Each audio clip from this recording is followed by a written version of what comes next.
Welcome to Porcelain Peak, a strange and scary podcast dissecting all things horror and sci-fi. Here are your hosts, or what's left of them. Tone, John, and Anthony. Enjoy the trivia while you can.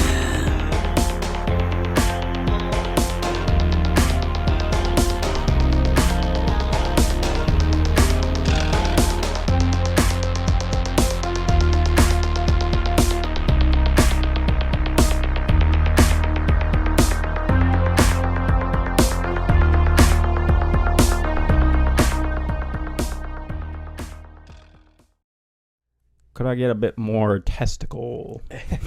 Hey campers,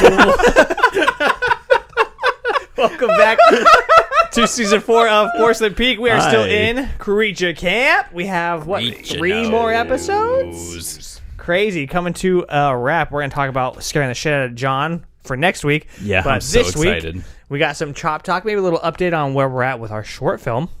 And some more, and then we're going to play trivia for our main discussion. We are talking about Cloverfield and the original Godzilla. The original Japanese Gojira. What's funny here? You made a face, and so I imitated that face. Oh, Cloverfield. And I went, See, he's thinking about what it's going to look like when he watches this later, so he's like, he's playing three-dimensional chess with this video.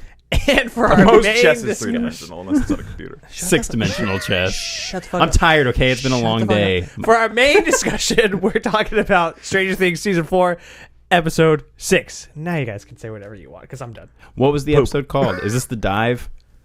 Yeah. Yeah. Okay. For some reason, I always think I'm on the wrong episode, but that can't happen because I'm only watching one at a time. Yeah. Some Ain't people watch cheating. it early. Yeah, so you're going to... Should we get started? Yeah. John, Why don't you take an axe and chop it open? before we get started with news and updates, how are you guys? Assholes? Yep. All right, here we go for the news. Did you say, how are our assholes? Yep. It was like, puckered, because we're talking about some great movies today. We got a really great show, but in all honesty, I'm doing fantastic because my first vacation in over a year at my job just started today. Got off my shift, which is why I made that three-dimensional chess flub. Okay, is because I've been in vacation mode for the last couple days. Went straight off that 3-day weekend and was just like, I got 2 days and then a vacation. All I Easy ever street. wanted, yeah. Swish. And John? Sweet, I'm doing pretty well. I had Bring the the 3-day enthusiasm, weekend, I like it. and then I worked one day, and then I'm off today and tomorrow. Are you? Yeah. I got some paint that I need scraping if you want to. No thanks, sir. I got some wanna really paint that I need you to watch get in dry. I already have to take Ashley the intern to the DMV so she can get her license. God, all right, never mind. Oh God, not the Yeah, day off. Department of Motor Vehicles. All right, well, I just thought maybe we'd give a little update on the short film that we have talked about a little bit. With So, some people and listeners, yeah. yeah, Anthony's first draft is done. It is. It's complete. All 15 some odd pages of it. Nice. So that's pretty exciting. And what's it called? As of now, it's titled Houseplant Version 1. That title may change. Who knows? But Might right become now, version 2. yeah, at some point, Mark there II, could if you even be a third version. Oh, that's crazy. Yeah, and I like got I a said, little I've bit read crazy. it, and it's pretty good. I'm very excited. Don't know how the fuck we're going to do it. Thanks. But we're It's getting part of there. the fun. Yeah, John has narrowed his down, Yeah. so he knows what he's doing, which is exciting. Anthony and I might help writing. And mine is almost done. And yours is When a Baby When a Baby cries. Cries. Yep, Okay. it's about a baby. and It's it about cries. a baby who cries. Yeah, so we're very excited, and we have some ideas for what the surrounding part of it will be, because it is supposed to be an anthology, but it is moving along. So. Yeah, I was thinking about maybe retitling mine something super vague and mysterious, like It Comes at Night. You know? It's just going to be a 15-minute video of you jerking off. Yeah. No, I just want people to get to the end of my movie and be like, but what came at night? Like, just like the movie, It Comes at Night. Paranoia. Oh, okay. It'll Yeah. just be 15 Yeah, minutes of you dude. jerking off while the sun is setting through the window. And then as soon as the sky goes black, you're like, ooh, go. And then right as I'm about to bust, that Exorcist jump scare thing from that maze game from like 15 years ago pops up and goes, "Ah!" Perfect. Cinematic gold. Let's go to the news. That's the updates. We'll keep you posted. Yeah, so I have it hasn't been a big news week, so I just got a couple little things because we are talking about Stranger Things. The Duffer Brothers have been in the news for some pretty shady things, guys. No, I'm just kidding. They started a production company that is going to be creating stuff for Netflix. It's called Upside Down Pictures. Very fitting. And they are going to be producing, obviously, the next season of Stranger Things. They'll also be producing a Stranger Things spinoff, which we don't need. But David Harbour has thrown his opinion into the ring that he would like to see a young Joyce and Hopper, because they have known each other for a long time. He specifically wants the guy from Euphoria, the tall, dark-haired Nate. I think his name's Nate in Euphoria. To play a young Hopper, yeah. That's his fan cast for it. They are also doing a Stephen King adaptation of Talisman, which I don't know anything about that story, but I know that the book shows up in this season of Stranger Things, so a little hint to what they had coming up in the future. Nice. It's been a little bit rough with news about Stranger Things because there's other things that I could have maybe talked about, but I didn't want to click on the articles because I didn't want to spoil anything for myself. Interviews with cast. No, dude. There's some drama going on with Millie Bobby Brown apparently having said some shit about the Duffer Brothers and about the season, but I don't know what the context or details about that are because I haven't watched the rest of the season and don't want to spoil it. I had the woman cleaning my teeth today was like, you ever watch anything on Netflix? You ever order DVDs from that Netflix? So I had to stop myself from just being like, well, yeah. But then I was like, yeah. And she goes, oh, you watch Stranger Things? And I was like, if I get it spoiled. Well, my mouth is open and I'm 3 helpless. episodes left by this fucking lady. She did a great job, by the way. But I was like, oh, yeah, not the new stuff, though. Because I didn't even want to risk it. Yeah. With each spoiler, she pulls a tooth.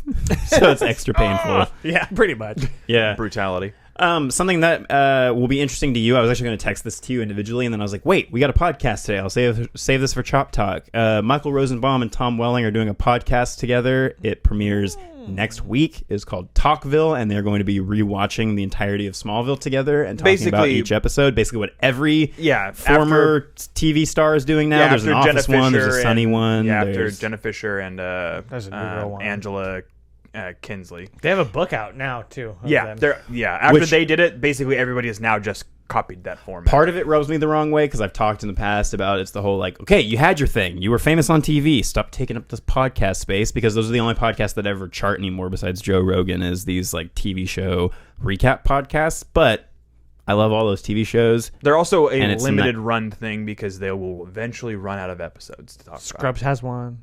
Oh, yeah. I was watching this new show on Amazon called Reacher. Based on Jack Reacher? Yeah, exactly that. Okay. And the dude that played Jack Reacher in this is Aquaman from Smallville. Oh, shit. Yeah, I was like, it's that Sam Worthington looking dude who isn't Sam Worthington. And I could not put my finger on where I knew him from. The show's good. And then another character in it is fucking Lana. Oh. And I was like, hey! Is fucking Lana? Well, no. Well, I don't know. We don't see that. I don't know. I don't know what's going on. I don't know their personal lives. I can't remember her name. Kirsten Crook. Yep, there you go. Speaking of people that were in Smallville, jump over to Jensen Ackles. Jump over to Supernatural. There is, I don't know if you guys knew about this, but there's a Supernatural prequel series that is produced, I think, by both Jensen and Jared. I think we've talked about it a little bit. It is a prequel series called The Winchesters. It is about their father and their mother, how they met, how they saved the world or whatever. This is something that I normally would have just kind of passed over, but I actually did recently get back into Supernatural. I wanted to give a shout out to someone who I know is listening, Steven. You. Because The Boys is also done by Eric Kripke, so same showrunner as Supernatural, and I was Is the season over? The Boys? Yeah. No, the new episode is tomorrow, and it's the last episode of the season. Wow. Yeah, it went by fast. But I was like, dude, The Boys is the best TV show right now, and I was like, I fucking love it. Why can I not get into Supernatural? And he was like, you know what? Just try skipping straight to season 2, watch the recap, and go from there. I did it, worked gangbusters. I binged 7 episodes in a row with no thought of I want to stop this. And I was like, holy shit, okay, this totally worked. And if I want to, I can always go back to that first season. But I'm like, there's 15 fucking seasons of this show. I don't think I'm going to be itching to go back to watch any of the season 1 episodes. But I think that is a phenomenon that I do want to kind of touch on real quick. I think that's something that's very common when a show kind of starts off in its like early places of like. Buffy is a great example of that too, Yeah. where I'm always like skip season 1. They get their footing in season 2. Yeah, or X-Files like things is like that. Parks and Rec is like that because a lot of the times they're trying to start off in a place where they're sort of kind of riding the coattails of another show that does a similar thing, and then they're like by season 2 they're like, oh, we can just do our own thing. Well, and That'd be also you pretty get cool. you get the whole first season to see how the actors flesh out the roles, and you get to have them have maybe more input. And I feel like there's a lot more character stuff in season 2 so far between Sam and Dean that I'm like really, really enjoying, and I love all that stuff more than the supernatural stuff. I'm like way more into their character stuff. It's very Monster of the Week, and that continues, but at least you get to build on the story because they are still like story. It's just like X-Files. Well, and they wear their influences on their sleeve to where like, if you're a horror fan, it's just a really fucking fun show to watch because, of course, like in the episode I just watched, they go to like a haunted inn, and of course it's like, oh, what room are you going to stay in? Room 237, and they get the key, and then the whole thing is like a Shining Is that reference. what he's like my buddy Jack? He kept saying that in the episode. Well, and then there's one scene where Dean goes in and sits at a bar, and there's the creepy bartender, and it's all, and then, yeah, I was just waiting for it's kind of like The Shining. The Shining. Yeah.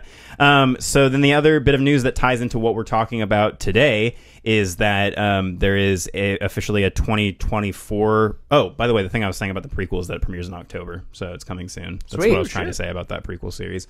Adam Wingard's Godzilla vs. Kong sequel is happening, slated for 2024, and it is going to star what's his fuck, the guy that I love, Dan Stevens. Oh, really? Which I'm very excited about because I love Dan Stevens, and he worked with Adam Wingard on The Guest, which is a movie that I love. This is like Godzilla versus Kong versus The Guest. I watched the shit out Kinda. of that.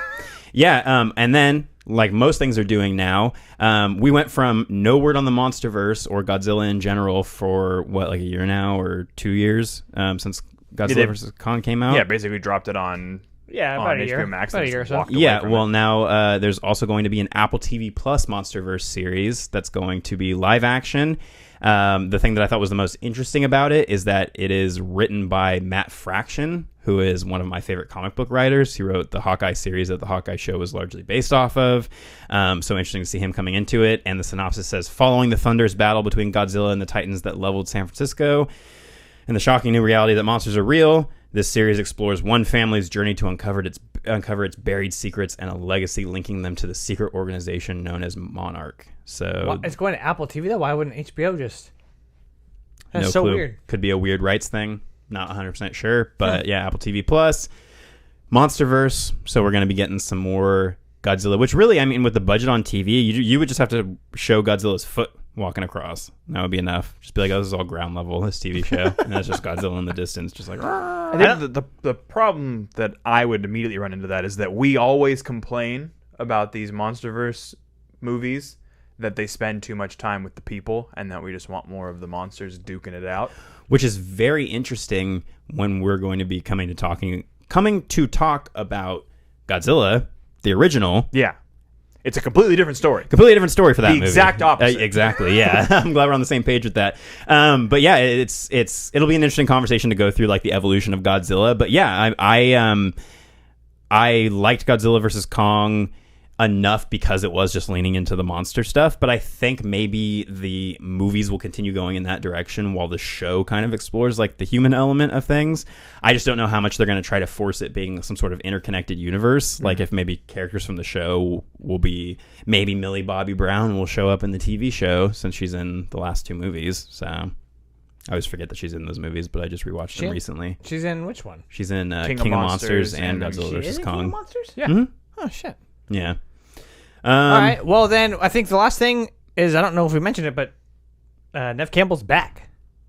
Is it like an official thing now? Is it official? Right? Didn't we? Yeah.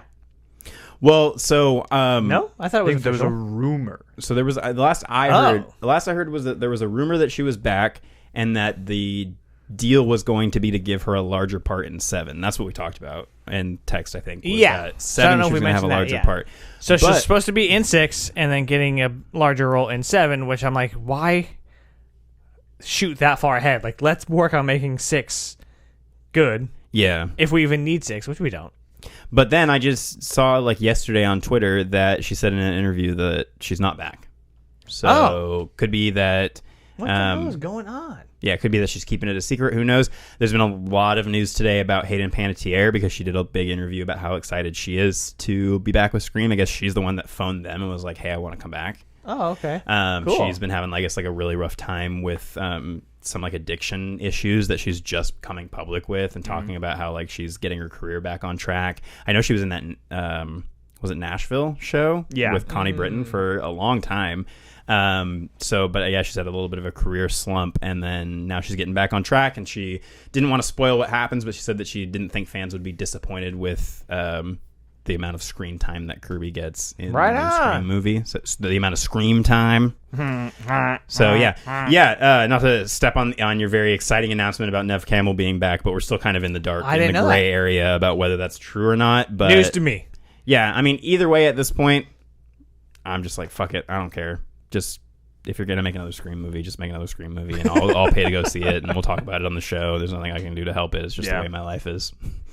Depending on when it comes out. Yeah. All right, anything else we want to talk about for chopping it? I just wanted to give a quick shout out to both Chuck from Chuck and Ruff Go to the Movies and Steven, our friend Steven Veyu, because they both posted pictures. They got their Patreon shirts. If you there'll be a whole Patreon spiel ad coming up, but if you want cool shirts like the shirts that they have, hop on over to either our spring shop, the link wasn't PorcelainPeakShop.com. Oh yeah, we have a link. I totally forgot about that. PorcelainPeakShop.com if you want to check that out.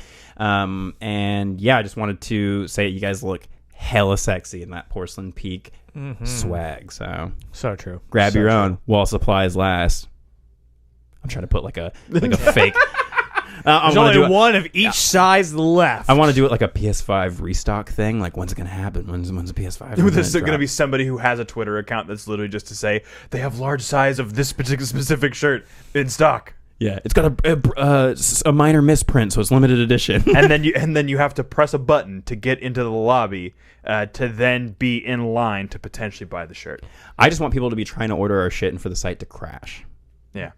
Super sick. But they still get to order our shit because the money part is what's important. Well, no, I meant like because so many people are ordering our shit that it crashes the site. Now they just go to a shitty website to order our stuff. I'm not trying to talk ill of Spring over here. They've been very nice at hosting our merch, but so check that out. Cool. That's gonna wrap it up for Chop Talk. We'll get started with trivia.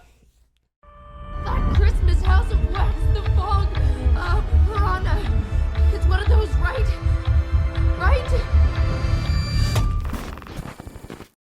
John, hit that record, sing us a trivia song. Go, go, go, go, go, go, go, go. All right, I said okay. Said all right. Okay, now Johnny. Yeah. Go ahead. Your trivia tune this week is trivia.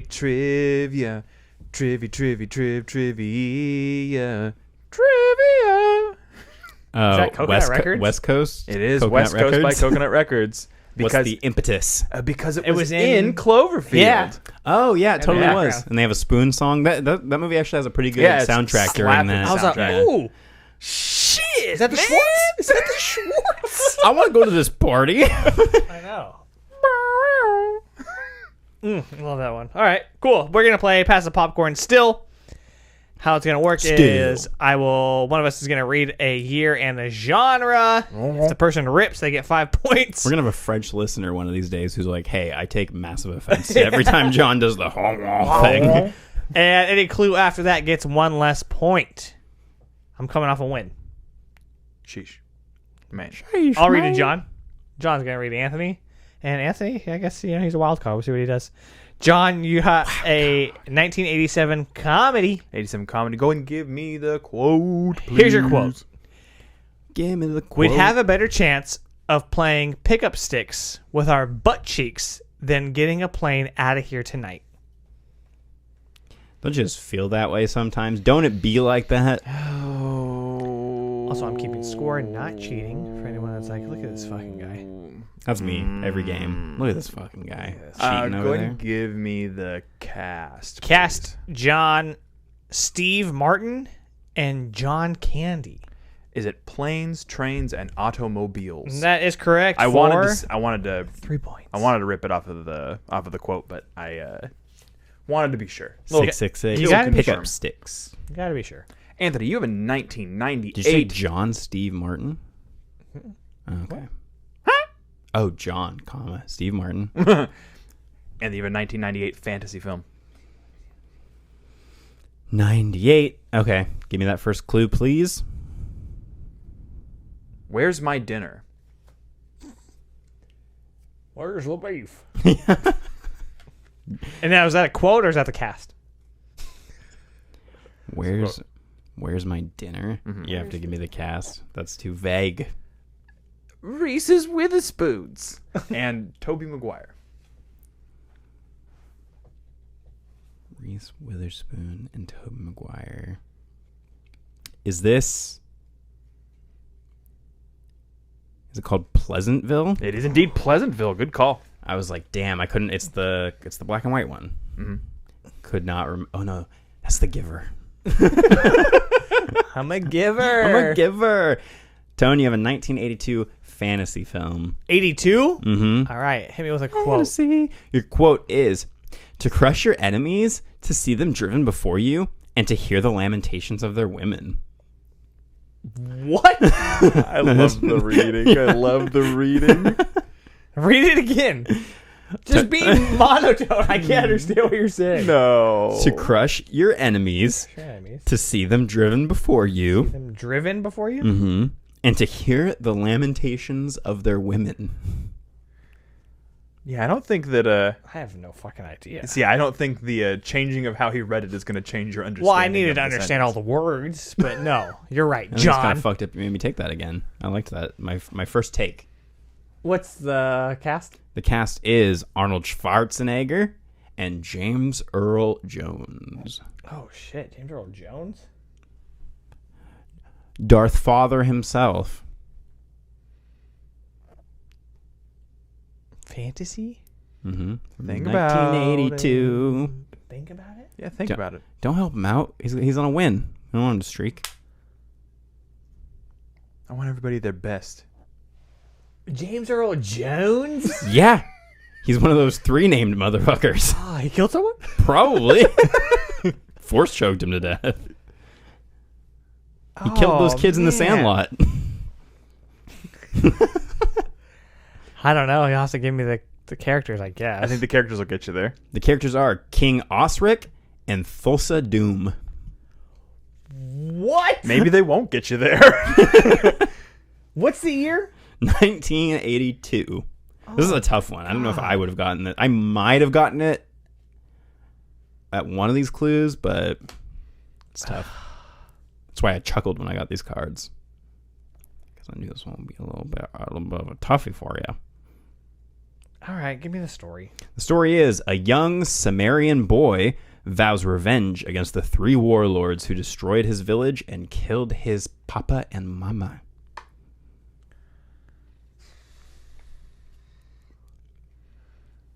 Is it Conan? Conan what? I know. Okay, I was gonna take the out if it just said Conan. The Late Night Show. Conan the stand-up comic. I know. Okay, there's 2, and I know what they are, but I don't know which one this is. The Destroyer. It's the Barbarian. Fuck! It is Alright. Conan the Barbarian. A zip for me. 3 for Anthony and 3 for John. Wow, you really got Conan the Destroyer on I that know, one. I did, John. You got know, a 2003 drama. 2003 drama. Go ahead and give me the quote, please. We bury our sins here, Dave. We wash them clean. I drink your milkshake. 2003 drama. We bury our sins here, Dave. Blah, blah, blah, blah, blah, blah. Go ahead and give me... Go ahead and give me the cast, please. That is going to be Kevin Bacon and Sean Penn. Be a stumper, dude. I was watching X-Men First Class last night. Nice. And one of the IMDb trivia facts was this is the second time that January Jones has starred in a 1960s period piece alongside a man named after a pork product, being John Hamm in Mad Men and Kevin Bacon in First Class. I was like, pretty sick. I was like, that is the most like weird niche trivia fact. I had a friend who used to always say that he wanted to see them in a buddy cop show. Was it you? Did we used to? No. I had a friend who used to always say Ham and bacon. Ham and Bacon would be a great buddy cop show with the two Holy of them. shit, that's too good. Kevin Bacon and not Kevin Bacon, but Kevin Bacon and Yeah, your dog Sean wasn't in this Penn. movie, John. You fucking idiot. You don't know. That's true. I don't know his backstory. Give me the Maybe that's why he characters. doesn't like me. Is because I don't This understand. is a rough week. Jimmy Markham, Sean Devine, and Dave Boyle. Could be Divine. Could be Boyle. Could be Boyle. How the fuck if I know, dog? Give me the story. A man suspects that his childhood friend had a hand in his daughter's murder. If he can't get it, can I take a shot at it?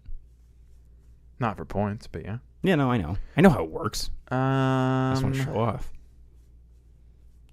When did you have a guess? It wasn't until now anyway. Okay. I wasn't really listening to the other clues, but when you said the story, I was like, oh, I've seen this. Hella good movie. I don't have a guess, so I'm just gonna say milk. Is it Mystic River? Mystic River, that is correct. I've only ever heard the name of that movie, not For who's in it, non-points. not anything about It's a the very story. misleading. It's one of those things where it's like named after the place where the drama happened, and it doesn't really give you a good idea of what the movie's about. But if you're hearing that plot, you might I wanna heard check it's it out. hella good though. It is. Hit with that You just heard goose that egg, from baby. me. I just said that. That was a hella good movie. I got you. I total it, so you're still at 3. And then you have a 2006 drama film. Okay, give me that first clue, please. Have you heard from the Spencers on what they wish to do with the funeral?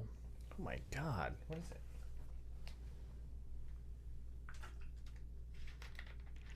What year did you say? 2006.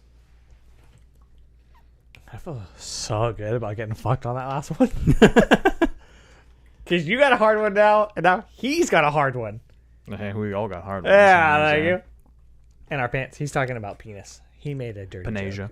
Oh, okay. So I was walking around the neighborhood. I got to tell you this story. And some kids did some chalk. Mm-hmm. And they wrote penis, which, kids Classic. do. Yeah. Drew a dick. And then I think what might have been a vagina next to it. And I was like, all right, rad. Next to that, big set of tits, right? And then above that, very specific said, women's boobies. This person has seen Fight Club and knows that men can have boobies too. Some bitch tits. Yeah, I was like, thank you for Right next to that, it the said specificity. his name was Robert Paulson. Oh, dude. I was like, oh, women's boobies. Okay, glad you clarified that. Yeah, because I looked at it and I was like, well, I feel like a pervert. Oh, wait, no. Is this, are these two big googly eyes? Like, what is this? You got to specify for me. You got to label your chalk art. Oh, that was good. It made my walk. You should have said that, and then underneath, just like a little artist name. Anyway, now that we're off of the sidetrack, 2006 drama. Have you heard from the Spencers on what they wish to do with the funeral? Can you give me the next clue, please? The cast is James Cromwell and Helen Mirren. I know who James Cromwell is. What year did you say this was? 06. 06. I have a guess at what the subject matter could be, but I don't have the title in my head, which is annoying. What do you think it's about? Run me through your mind. Well, my first thought is that the Spencers and a funeral might have something to do with like Princess Di, because of the movie Spencer and the fact that she died. She went and Princess died. I just love hearing you work your logic through. Yeah. But I don't have a title in my head. And I know who James Cromwell is, and I obviously know who the hottest Old lady. to ever grace the old lady screens. Which one was it? Helen Mirren. Oh, yeah. Yeah. That's- No, because I get that correct. You're the one who says Dame Judi Dench. Judi Dench. One time, dude. I don't know. Give me another clue. Prince Philip and the Queen. I fucking knew it. Yeah, I just don't know what the title is. I'm like, I know it's some royal fucking shit. At this point, you know where you're at, so your bet's just to rip it, grip it and rip it. like a know like a where you're Beyblade. at? Giving him the story is not going to help him. He already knows the movie. Yeah, I don't know. Is there a movie called Diana, Princess Diana, something close to that? It is not. You had everything right, but the title is just The Queen. The Queen. Okay. Yeah, maybe give your movie a little bit more of a memorable title, and I would have fucking remembered that that was the movie. Like Mr. Quiver. Yeah. I mean, we could tell that to the Academy. But I am going to give myself imaginary points for like sussing out what that was about based on the imaginary quote. points. They're my favorite. Yeah. They're the ones that I get the most. Yeah. Yeah, John's a trivia maestro in his head. He's like that fucking lipstick demon from Insidious, like sitting up there, like Just That's his brain. using a Yeah. weird ghostly abacus to count up all my fake points. yeah. All right, Tone, you got a 1999 drama film. All right, I'll take a quote, please. Your quote is, "Good night, you princes of Maine, you kings of New England." We're getting a lot of British royal stuff going on. Good night.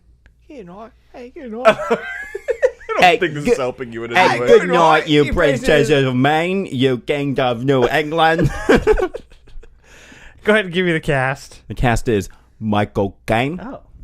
and Tugboat McGuire. They were in a movie together? I don't know, were they? You know it? What was the year again? 1999. Toby? Toby Maguire. Fuck, what's going on? All right, hit me with the next one. Did you know his name is short for Tobias? Nope. Tobias Maguire. I don't like it. Yeah, I didn't know that until like last year, and I was like, no, thank you.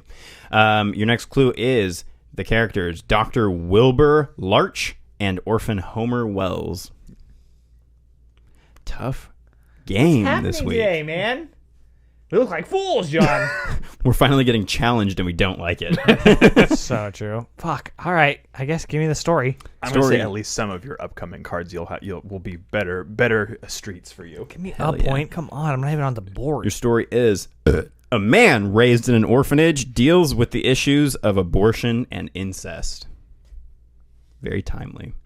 I have no fucking idea what this movie is. Toby was in other stuff besides Spider-Man? Spider-Man and Seabiscuit, right? Contrary to popular belief. So this is the movie that Sam Raimi saw that inspired him to want Tobey Maguire as I know Spider-Man. vaguely about this movie, and I don't know what the name of it is. I wouldn't have guessed this in a million years because I've never seen it. I know the name, but I haven't seen the movie. Satan's Alley. No, the movie is called The Cider House Rules. Oh, shit, man. I have heard that name. God damn, dude. Don't All worry, right. you're going to be a little less angry at the next one. I assure you. Well, John and Anthony are still at 3, and I'm still at 0. This is Kind like of the threatening, worst, right? Is that a clue? worst game of trivia we've ever played. It could get better. 2002 thriller. Go ahead and give me the quote. Tagline here: he was the perfect weapon until he became the target. And target's capitalized, so I think it's a movie. It's the tie-in establishment. with Yeah. Until he you said became 2002? Bullseye, the target Yeah. mascot. Thriller. Yep. Give me the tagline again. Okay. He was the perfect weapon until he became the target. The Love Guru. I'm gonna take the next clue just as confirmation. Chris Cooper and Matt Damon. The Bourne Identity. Is correct. I was there. I was there when was the Bourne there. Identity happened. Yeah, I watched the movie in theaters. When his identity was born. I watched it be Jason Bourne. Whoa, that's crazy. They should name a movie that. And then you have a 2005 science fiction film. We've now entered our wheelhouse. Don't embarrass yourself, Anthony. This is your genre. What year? 05. Oh. 05 Siffy. Give me that first clue, please. This is not a war any more than there's a war between men and maggots. This is an extermination. That's so, vague. Is this Oh. Terminator Salvation? It is not. It's War of the Worlds. Damn. Hey, it's a bad trivia game, but you're going to be happy at this next one. I assure you. Okay. You have a 1977 sci-fi film. Okay. Mm-hmm. Quote me. You want that quote? Yes, please. Yeah, the tagline is, "A long time ago, in a galaxy far, far away." Star Wars. Yes, starring James Earl Jones, that man that killed those kids. Yes, he did kill them. He did, kill them. though. In Yeah. The Sandlot, yeah. He's No, got not those kids. Oh, Order 66. the kid sneaks into the backyard. Does it to just get- say Star Wars? Yeah. Oh, okay. To get the, hope, because that's what it was but- originally called. Yeah, the kid sneaks into the backyard to get the baseball, and you just hear, "Execute Order 66." All right. Well, I'm on the board. Damn, I was so confident about that Terminator one because in my head I could hear Christian Bale saying it because he did his Batman voice in that movie. This isn't a war between men and maggots. This is a Terminator salvation. What was the movie? War of the Worlds? War of the Worlds. Oh, I see. If I had taken a split second to think about the fact that we've talked about that movie, I would have remembered. But John, you got 6. Anthony still has 3. And I got 4. Wow. You have a 2007 drama. You got some cards in front of you, bud. Give me the quote, please. See, you are what you are in this world. That's either one of 2 things. Either you're a somebody or you ain't nobody. you are who you choose to be. Now choose. See, cast is going to get you there, but characters wouldn't. That's why I should have done characters, make it harder. Yeah. It doesn't always, though. No, not always, but this week would have fucked us all. Story's not even getting us there. Go ahead and give me the cast.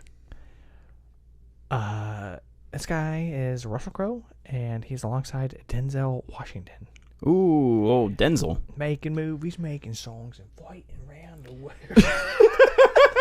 You know that? I do know that. I also, I believe this is American Gangster. That is correct for 3 points. I didn't like that movie. I'm Good one thing of, you- one of like 4 people Good thing you got In the the right entire world. nationality of gangster. who didn't like that movie. What year was that? 2007. Okay. I was thinking Gangster Squad. With what? Ryan Gosling? Remember that movie? The Gosling? Squad? Yeah. Yeah, it was that gangster movie with Ryan Gosling. Oh, all right. Also, not very good. I mean, that's probably why he doesn't remember it. And then even in 1984, drama. 1984? Yep. Drama?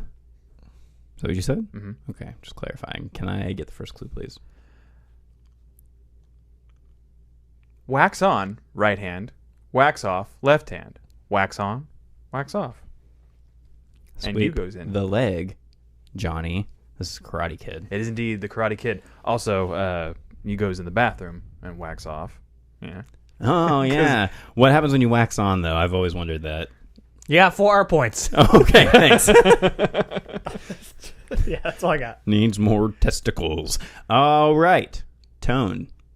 Wait, so... Oh, no, you say the points after the next thing. You got a 1989 drama. Okay. Go ahead and give me a quote. Your quote is... You're a doodle, mama. You're a doodle mama? Mm-hmm. What the fuck is going on, dude? It's that Doodle Bob episode of SpongeBob. Give me the cast. Boy, soy, manoi. Your cast is Morgan Freeman and Jessica Tandy. Who the fuck is that? I don't want to play this game. The actress so dandy, they named her Tandy. This doesn't make sense.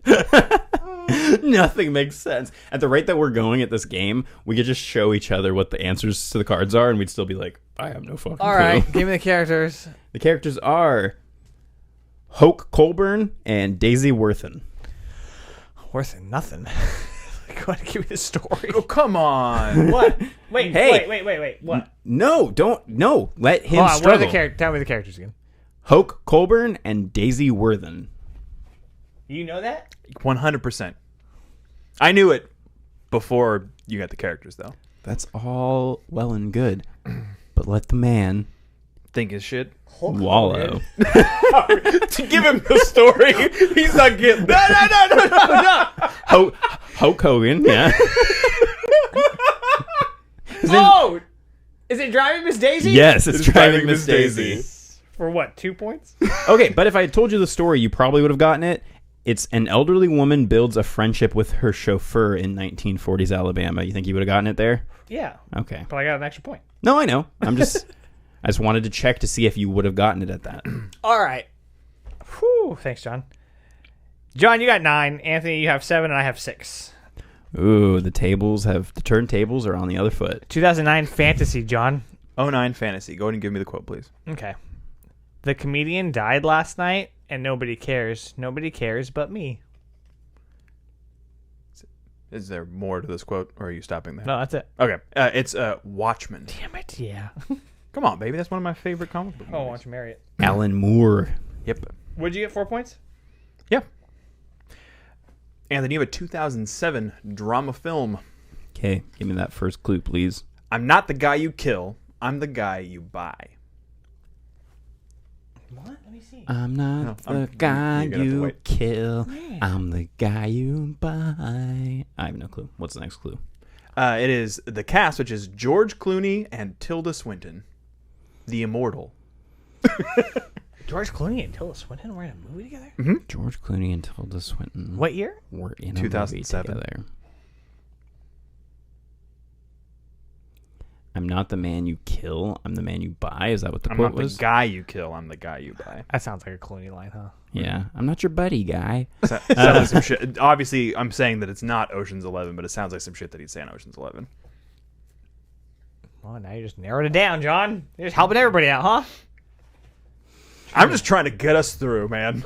This is a long game. Yeah. Give me the. Sorry, listeners/watchers. Give me the whatever. The next clue. I don't think these characters are going to get you there, but Arthur Edens and Karen Crowder. I can't think of a movie that Tilda Swinton and George Clooney have been in together. Well, go ahead and give me the story and see if I get it. A law firm fixer is set up and then seeks revenge. A law firm fixer? Yeah, I have no clue. What is it? This is the one that I saw at the bottom of the card and thought was really funny. It is Michael Clayton, which is a callback to a joke that we made last week. I just hear Clayton and I always think of Tarzan. Clayton. Clayton. 0? Yeah. I never would have gotten Michael Clayton in a million years. It's one of those movies that I've seen like on TV in my scrollings. Anywho, Tone, you get a 1999 comedy film. Okay, cool. Give me a quote there. Your quote is, "It's not that I'm lazy, it's that I just don't care. It's a problem of motivation." What year did you say it was? 1999. I'm lazy. I just don't care. It's a problem of motivation. Go ahead and give me the cast.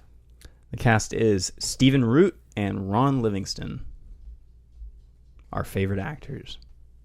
Who you probably can't even picture in your head right now. Office Space? It is Office Space. Yeah, nice. Yeah, Stephen Root from Get Out and many other things. He's the stapler guy. Oh, that's his name. Yeah. Stephen Root. 3 points for me. Yep. Puts me at 9. Anthony's at 7. And John, you got a little bit of a lead here at 13. Woo! You got a 1991 comedy. 91 comedy. Go ahead and give me the quote, please. It's a tagline. And it is, yesterday they were businessmen. Today they're cowboys. Tomorrow they'll be walking funny. Stop. Shit. Oh, sorry. It was not shit. Great movie, though. This is one of like 3 possible things. Go ahead and give me the cast, please. Billy Crystal and Daniel Stern. Okay. So I believe that rules out 2 of them. Love seeing you do mental math. It's so fun. This is like way not my style of like film. Carry the 4. I'm just gonna rip it. I'm gonna say, is it Blazing Saddles? Incorrect. It is City Slickers. City Slickers. Yeah. Okay, so if Anthony rips, he still can't beat you. Right? 7 and 5 is not 13. It's been a terrible trivia game, so I don't feel as bad about it. We've all been doing pretty poorly. Oh, dude. It's the worst game. Yeah. We should stop doing it. Anthony, you have a 2000 drama. Okay. It's like my life, 2000 dramas. Give me that first clue. He's got eye problems, and a chick is one. No offense. What we do in life echoes in eternity. I could read it regular if you'd like. What do you mean? That's What we do in life echoes in eternity. what we do in life. Let me see. Can I see this one? Yeah. What 2000 drama. Oh, really? What we do in life echoes through eternity. Give me the next clue, please, because I'm not going to be able to beat you anyway. Russell Crowe and Joaquin Phoenix.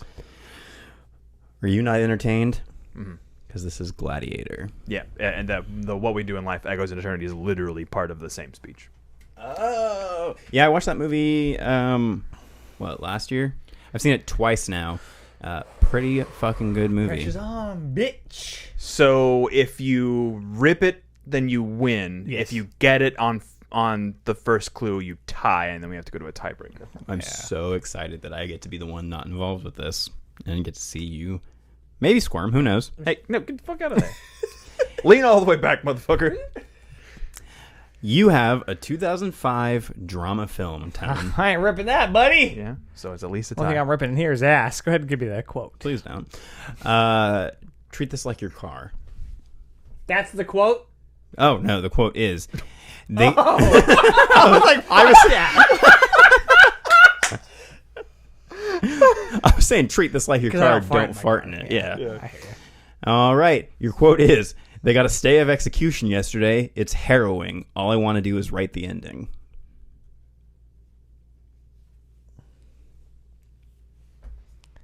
They got a stay of execution yesterday. It's harrowing. All I want to do is write the ending. Mm-hmm. What's the year and stuff? 2005 drama film.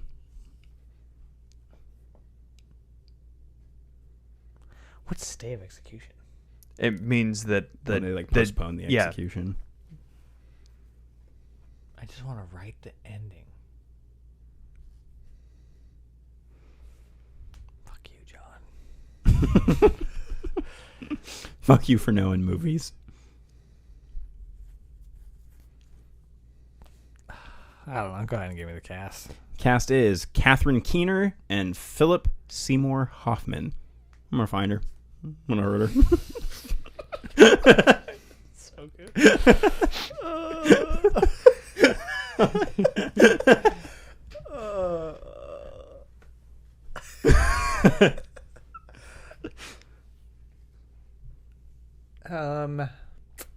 Fuck, dude.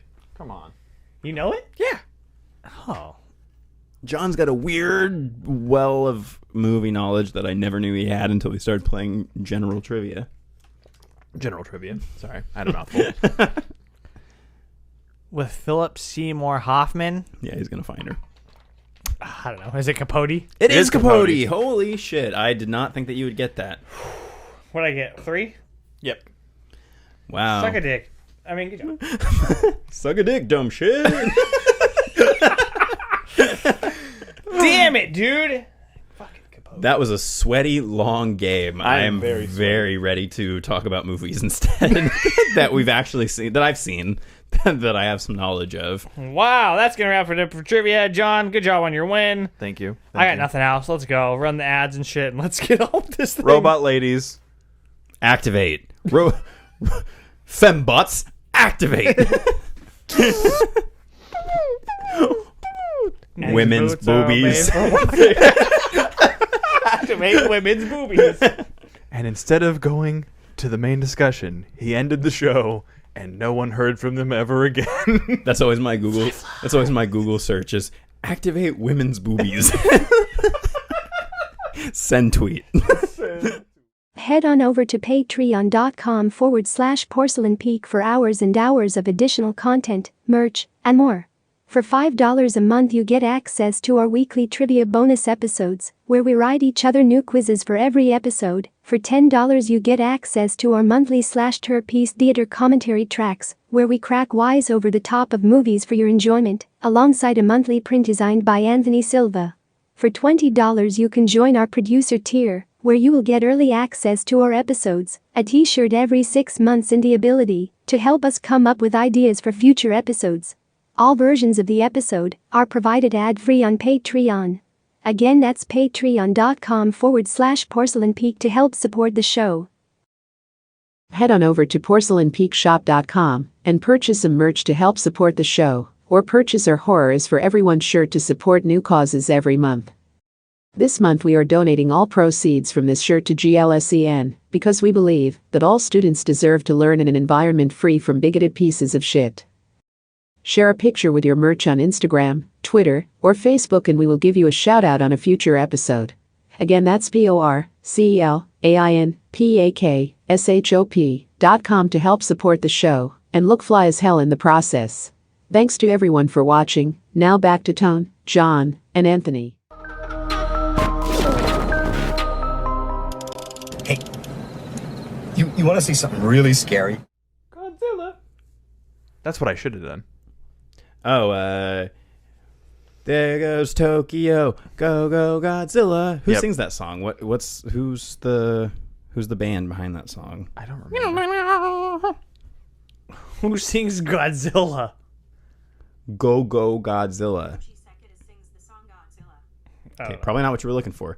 Yeah, so we're recording, right? Yes. Yeah, so we should probably be talking to the audience about what we're doing. Back, here we go. The main discussion. This shit is fucking fire. We're talking about Godzilla. Portmanteau for what? What 2 words? A portmanteau God of and Zilla. gorilla and whale. That is correct. That is wrong.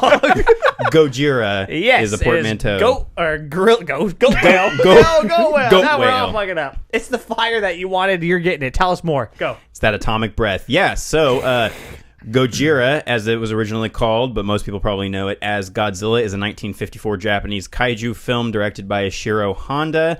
I mean, who doesn't fucking know what Godzilla is? But you may not know Godzilla as intimately as you think you do if you haven't seen this original film. The story of the movie is Godzilla attacks Tokyo. And we follow the stories of... It's very mysterious at the beginning, though. Yeah, and that is... Okay, so like I said to you in text, and I'll go a little bit into the background of why this movie is the way that it is.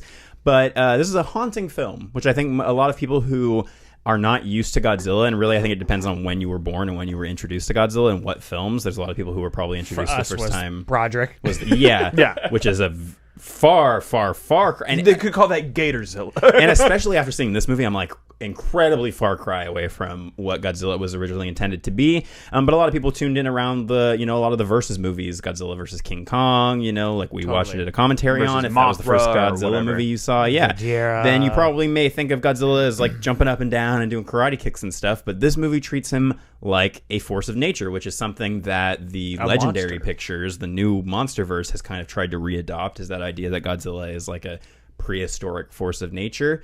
But yeah, in this movie, we follow a few different characters, but I wanted to go a little bit into the background of it before we go into the story. So, like I mentioned, Ishiro Honda directed this movie. The original story behind how this movie came to be is that there was a different, like, historical big, like, epic movie that was going to be made in collaboration between Japan and Indonesia. The negotiations for making that movie broke down on the flight home. I think it was Ishiro Honda on the flight home after the failed negotiations was looking down at the ocean, and he was thinking, what if the very fresh in the minds of the public atomic blasts, the atomic bomb, awoke some sort of prehistoric creature at the bottom of the ocean. Something that had also happened very recently, as in like within a couple of years of this movie coming out, was the I think it's the Lucky Dragon 5 boat, was a boat full of Japanese fishermen that ended up being caught in the Bikini Atoll nuclear test that the Americans did, and ended up irradiating the whole boat full of men. They all died of various cancerous things that happened to them afterward. It was a big national tragedy in Japan, and that is replicated pretty much exactly at the beginning of this movie. They even have a little float life preserver on the boat that says like Lucky Dragon 5 or whatever on it to reference this. So this movie is really an anti-war, anti-weapons of mass destruction movie, which is the part that makes it haunting, is that Godzilla is a stand-in for the atomic bomb. Yeah. And Ishiro Honda was somebody who had been through World War II. He had fought in the war. He actually, on his return back from fighting after being a prisoner of war, he walked through Hiroshima right after the atomic bomb had happened and got to firsthand see what had happened to the city. And so was able to bring a lot of that emotional weight and his experience to making Godzilla. And he was also somebody who was more experienced in making documentary type films before this, which really, when you're watching this, makes a lot of sense why everything is made to feel like it's actually happening, which a lot of people would say, like, how can you say that when it's all miniatures and stuff? But for the time, it looks pretty solid. It's shot in a way that I think Gareth Edwards was trying to replicate with his 2014 Godzilla, which is, what if we shot this from the ground, from the perspective of the people who are involved, and we got to see what it would be like to see this giant monster attack. Totally. Yeah, and it feels documentary in that way. They even use like stock footage of the Japanese military like dropping like bombs and torpedoes and stuff into the ocean. So all of this is, you really think 1954, this is really only a couple years after World War II ended. So all of this is fresh in people's minds, to the point where Ishiro Honda was walking a very fine line between being tasteless about this movie, and I think a lot of people, from what I read at the time in Japan, did feel this movie was kind of tasteless, because there's a lot of scenes that feel extremely reminiscent of just an atomic bomb. Like, you get scenes where it's, you know, a woman and her children like in on a street, and you just see the fire reflecting on them, and she's like, "Don't worry, we'll be with your daddy soon." And it's like, yeah, because he fucking died in the war. And you know, and seeing the cities being destroyed and the people in the hospitals and stuff, it all feels, it's kind of shocking how different it feels from like any other Godzilla that really came after it. Yeah, I mean, and I think that a lot of it ties back with the depiction of like how like scientists are in these types of films as well. I mean, I think it's something we've talked about before, where a lot of times the science dude who wants to study things for science is usually painted to be more of a villainous character, or at least more of a gray area character. And this is a similar aspect, where the scientist character is essentially like, oh, I really don't want to see you kill this creature, I want to study it, when studying it could potentially cause more damage. Which, I mean, I think part of that is a shot at, you know, the scientists that developed the bomb. Yeah, because because Dr. Serizawa is very like Oppenheimer-esque in terms of kind of like regretting what he's created after he's created it. And it goes even further than this, because, you know, in the Manhattan Project, in that real world thing that happened, these people knew that they were creating something awful, and they continued through to the end and saw it happen, and then were like, I have become Death, the Destroyer of Worlds. Yeah. In this, the Dr. Serizawa actually realizes what he's done and says like, hey, I'll let you use it this once, but I'm not only going to destroy the work, but I'm also going to make sure I die so that it can never be used by anybody else. Yeah. And this seems to be like, there's, for all of the pessimism about like war and death and destruction, there does seem to be kind of like a slight optimistic spirit that Honda is trying to put into it with some of the characters, about how like it ends up being more about the moral choices that they make throughout the movie, as opposed to like what big weapon they decide to make to fight Godzilla. It's all about like the different moral choices that these characters make, and it's something that, you know, you hinted at it earlier. People complain so much about the Godzilla movies, or modern Godzilla movies, having too much with the characters. This movie balances so many characters and does it in a way where their storyline ties directly into what's going on with Godzilla. And so to go over some of the characters that we have Akira Takarada as Hideto Ogata, Momoko Kochi as Amiko Yamane, and then Akihiko Hirata as Dr. Daisuke Serizawa. Those are like the main three love triangle characters that we follow throughout the movie. Hideto and Emiko are having a thing on the side, while Dr. Serizawa is who she's supposed to marry. So you get that kind of like conflict throughout the movie about what's going on with them. We also have Takashi Shimura as Dr. Kieho Yamane, and then a lot of other people. And I always wish when I'm going into movies like this that I had more of a background in how big some of these actors were, because they talk in like, what I ended up doing when I watched the movie was I watched a commentary from, I think, one of the Criterion releases for this, and it had a commentary by 2 like Godzilla kaiju historians. So they went into like all of the history of why the movie was made, all of the like production and special effects, and talked about how some of these actors, like they got the older scientist guy who like kind of develops the whole theory about where Godzilla came from and everything. He was a big actor from like Seven Samurai and a bunch of those movies, like Kurosawa films. Yeah, Kurosawa films. Yeah, and was like one of his big main players. So I was like, that's completely lost on me. But a lot of these actors ended up like starting in this movie and then going on to star and be huge stars in Japan after this.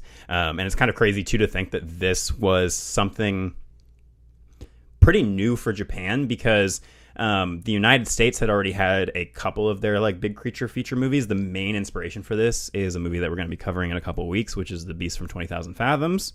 The original title for this movie was, I think, like Prehistoric Monster from 20,000 Feet Under the Sea or something like that. And then they changed it to Project G for Giant. And then they had the urban legend for a long time was that there was a very big, beefy guy on the crew who everybody called the gorilla whale. And that's where they got the name Gojira. That's mostly been debunked by other members of the cast and crew who said that actually it was an office contest that the studio put on to see who could come up with the best name. And they just came up with Gojira. And we're like, cool, that fits. But for this to become one of the main staples for Toho and for Japanese cinema as these kaiju films, it's kind of weird to think like this is where it started. Because we had King Kong in the United States, we had Beast from 20,000 Fathoms, but this is where like the monster movie really started for them, and it was a new thing for Japanese culture. And it's also so bizarre. I mean, it's the very first time that we talked about Godzilla on the show is we talked about King of Monsters, and we talked about it with Godzilla's superfan and friend of the show, Adam. And he is one of those types of people who's very big on the entire history of Godzilla. He's watched all of the films. He can name all the different eras, like, oh, this is the Showa era, this is the Millennium era. Exactly. Yeah, 100% can. And it's very interesting to see how quickly they turn away from this very introspective, very like true to life version of Godzilla to the crazy men in the rubber suits jumping around and kicking each other. Well, he becomes like an anti-hero. Yeah. It's like what they did with Schwarzenegger in Terminator, where it's like, yeah, you're the bad guy, but now people love you, so now let's make you the hero. Yeah. And that's kind of what they're doing, right? Yeah, and that it feels... and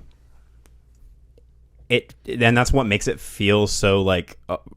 despite how weird the puppet may look in some places and how weird the man in the suit may look, they're still able to make Godzilla feel scary and ominous in this movie. And a lot of the stuff they do in this, I was like seeing parallels to, like I said, what Gareth Edwards did in his version of Godzilla in 2014, where it is a lot of the movie is no Godzilla, and when you do see him, it's like a foot crashing through a building, and then he's gone, and the whole place is destroyed, and you just see his footprints, and then it's just like his head popping out of the ocean at one point. And there's a lot of buildup before you finally see Godzilla's big reveal. It's a big old chonky man. Yeah, his big old chonky dong. But dong? I said Kong. His big old chonky Kong. And so it plays it very similarly, where I think people, like a modern sensibility would be like, why are you waiting so long to show the monster? And that's something that I think parallels nicely with Cloverfield too, is a movie that decides to spend most of the movie just barely showing parts of its monster.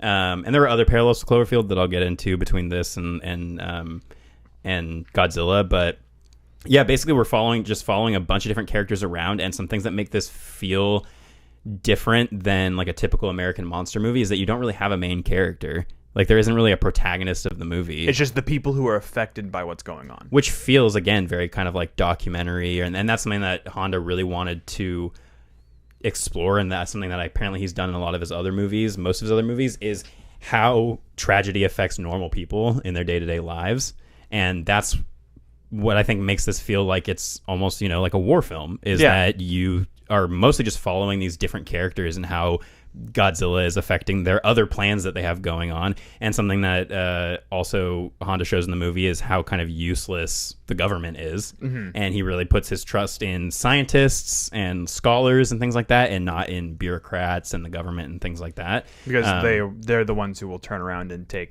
whatever technology you make and turn it evil. Yeah. Exactly. Yeah, I mean, there's a lot to love about this film. I think that it still looks great, aside from little bits of jank around the actual creation of the monster, but it holds up well enough. Well, and some of the stuff I never would have picked up on it if I wasn't watching a commentary, but there are so many pretty much seamless optical blends between things that are painted, pretty much the entirety of the of the island that they go to that became a trope of these movies, to the point that where they even just had Monster Island, where all the monsters live, is the mysterious Skull Island type island that they go to. And there's always, that kind of blending between, is Godzilla, which is also a really cool element of the movie, is Godzilla a product of, is he a dinosaur? Is he a product of the atomic bomb? Is he this mythical thing that they're talking about on this island? Is he this legend? Is he all of these things? Yeah.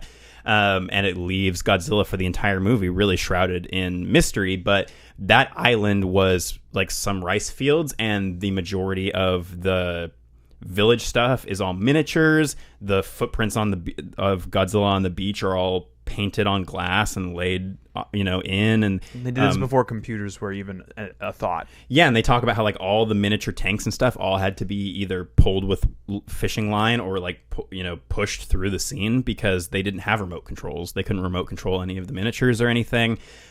Stuff like the water tank stuff, you can't really miniaturize water, so they had to figure out how to put these island sets into a tank and have not extras but crew members throwing buckets of water in at the right volume to make it look realistic.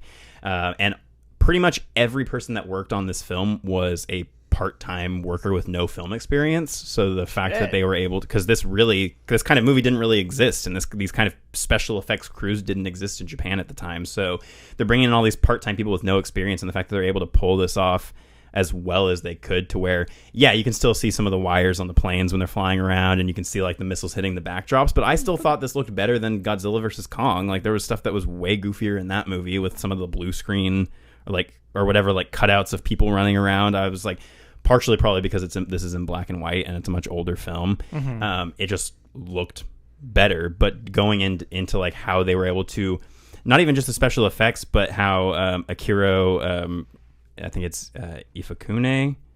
Akira Ifukube, who did the music, which is another fucking phenomenal part of this movie, is the how dark and dissonant and creepy the music in this movie is, but down to how they created Godzilla's roar, which is he took a bass and loosened the strings, and then had a resin covered leather glove that he ran along the strings, and then changed the pitch. Sounds way different than what we know now.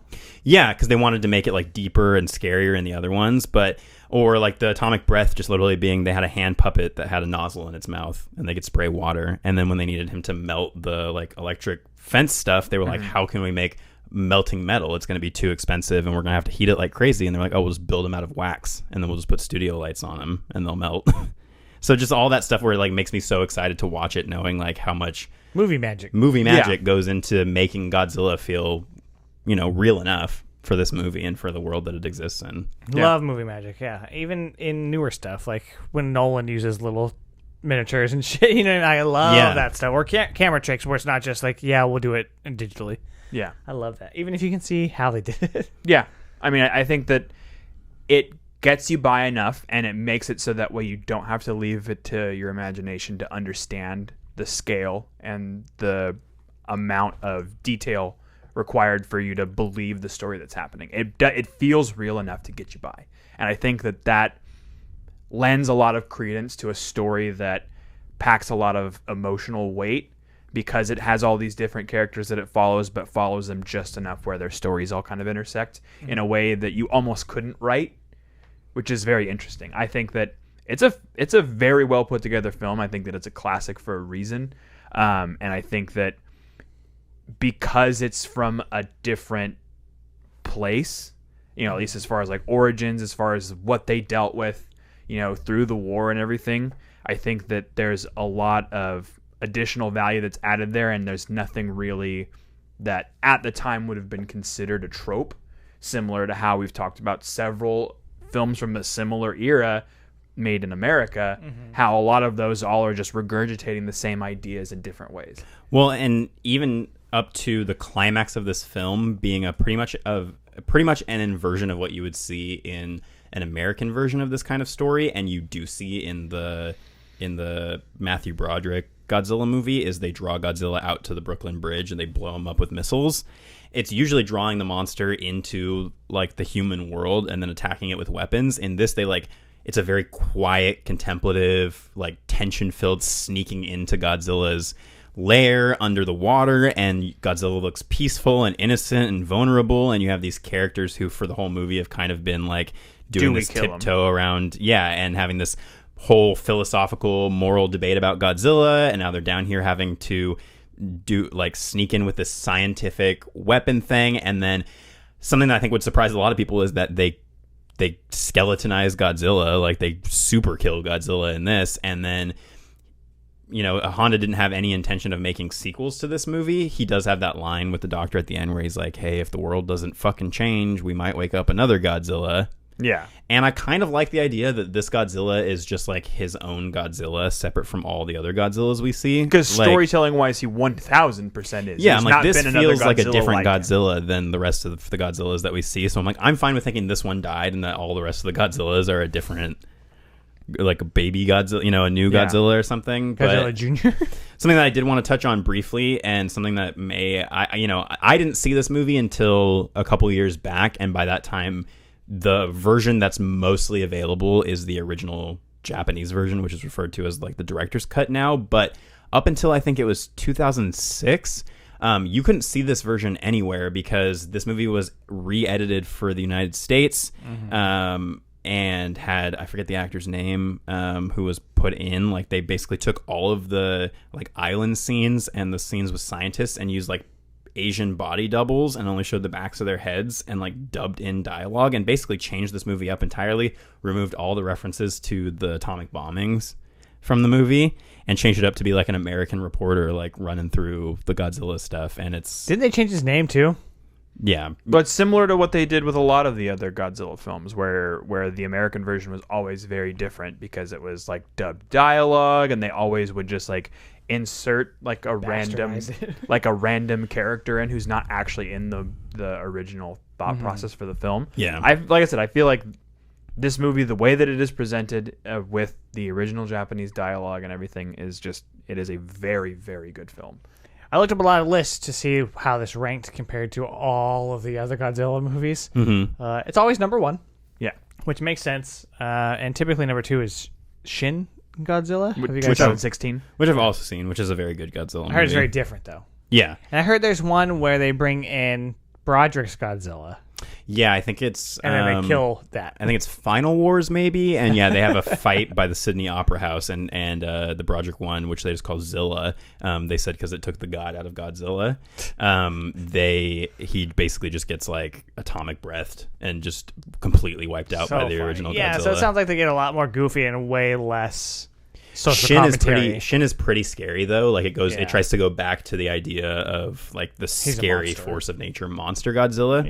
Yeah. So I would definitely recommend it if you're a Godzilla fan. I'm a Godzilla fan. I haven't seen even close to all of the movies, but I grew up with Godzilla. There are a ton of them on HBO Max now. Yeah, and that's great too. And for us, it made this week easier because not only that, but also Cloverfield 2 was also on HBO. So do we want to rate the original Godzilla? I'm down to rate it. Sure. Out of 5.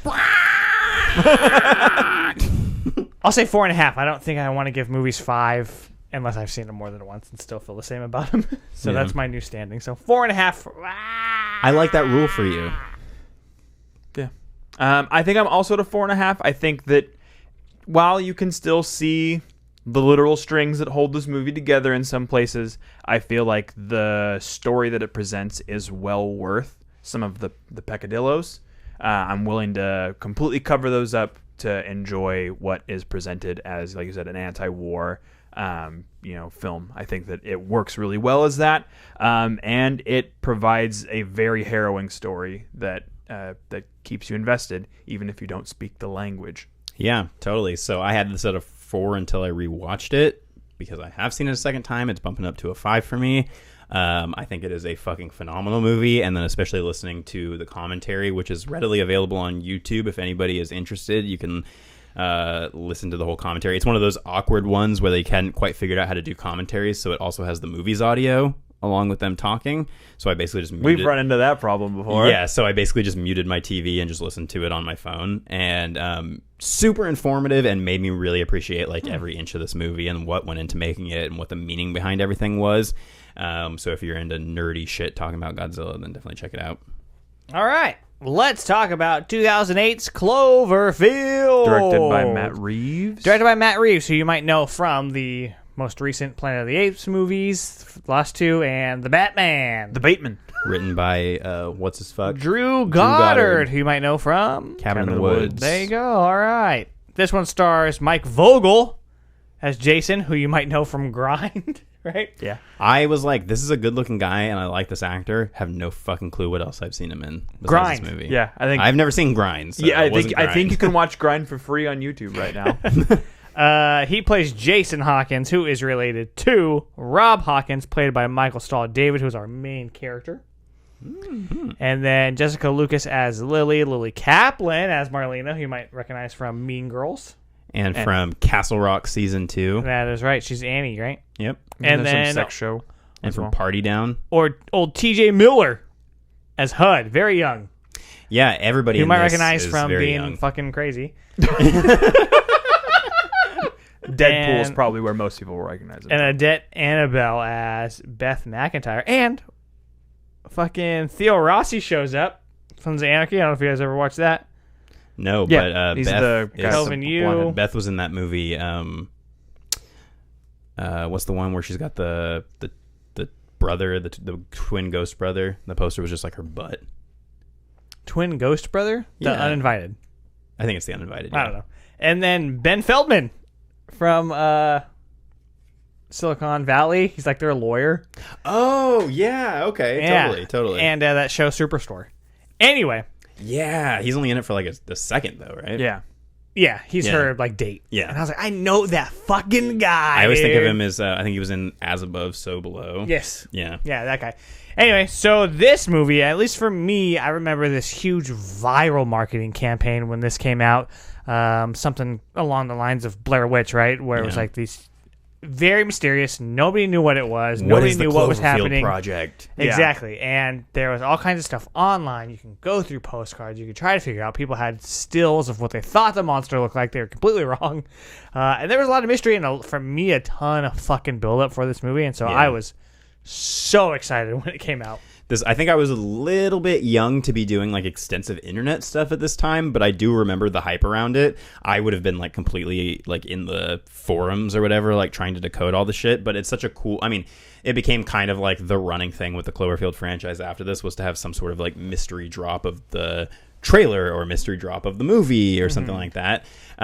But yeah, this was when found footage was kind of just starting to pick up again before the huge found footage wave with Paranormal Activity and stuff like that. Yeah. Making it huge, but this was like, okay, it's found footage. That's interesting. That's different. We're not 100% sure what it's about. It looks scary. It looks kind of realistic in some way. What the fuck is this? Right. So if you don't know, just real quick, it's about a group of friends. They're having a party. Someone's recording it, obviously for way too long. Isn't and then the main character leaving for Japan? yes, Yep, correct. it is. He's going away to be a vice president at a company. And Isn't it like rain on your wedding day? yeah, Isn't it ironic that he was trying to go to Japan and he gets attacked by the monster here? Yes, and a monster attacks New York, where they're at. Yeah, so J.J. Abrams did say that the inspiration behind this was he was with his son in Japan. They went into a toy store. They saw how much Godzilla shit there was and how much kaiju shit, and he thought America needs their own monster like this. So obvious direct connection to the movie we just talked about. obviously forgetting that King Kong exists. Well, to him, in his words, he said, Godzilla is charming and King Kong is too cute. He wanted like a real scary, intense monster, which, I mean, it really depends on what version of those characters you're talking about. But They ain't nothing like this.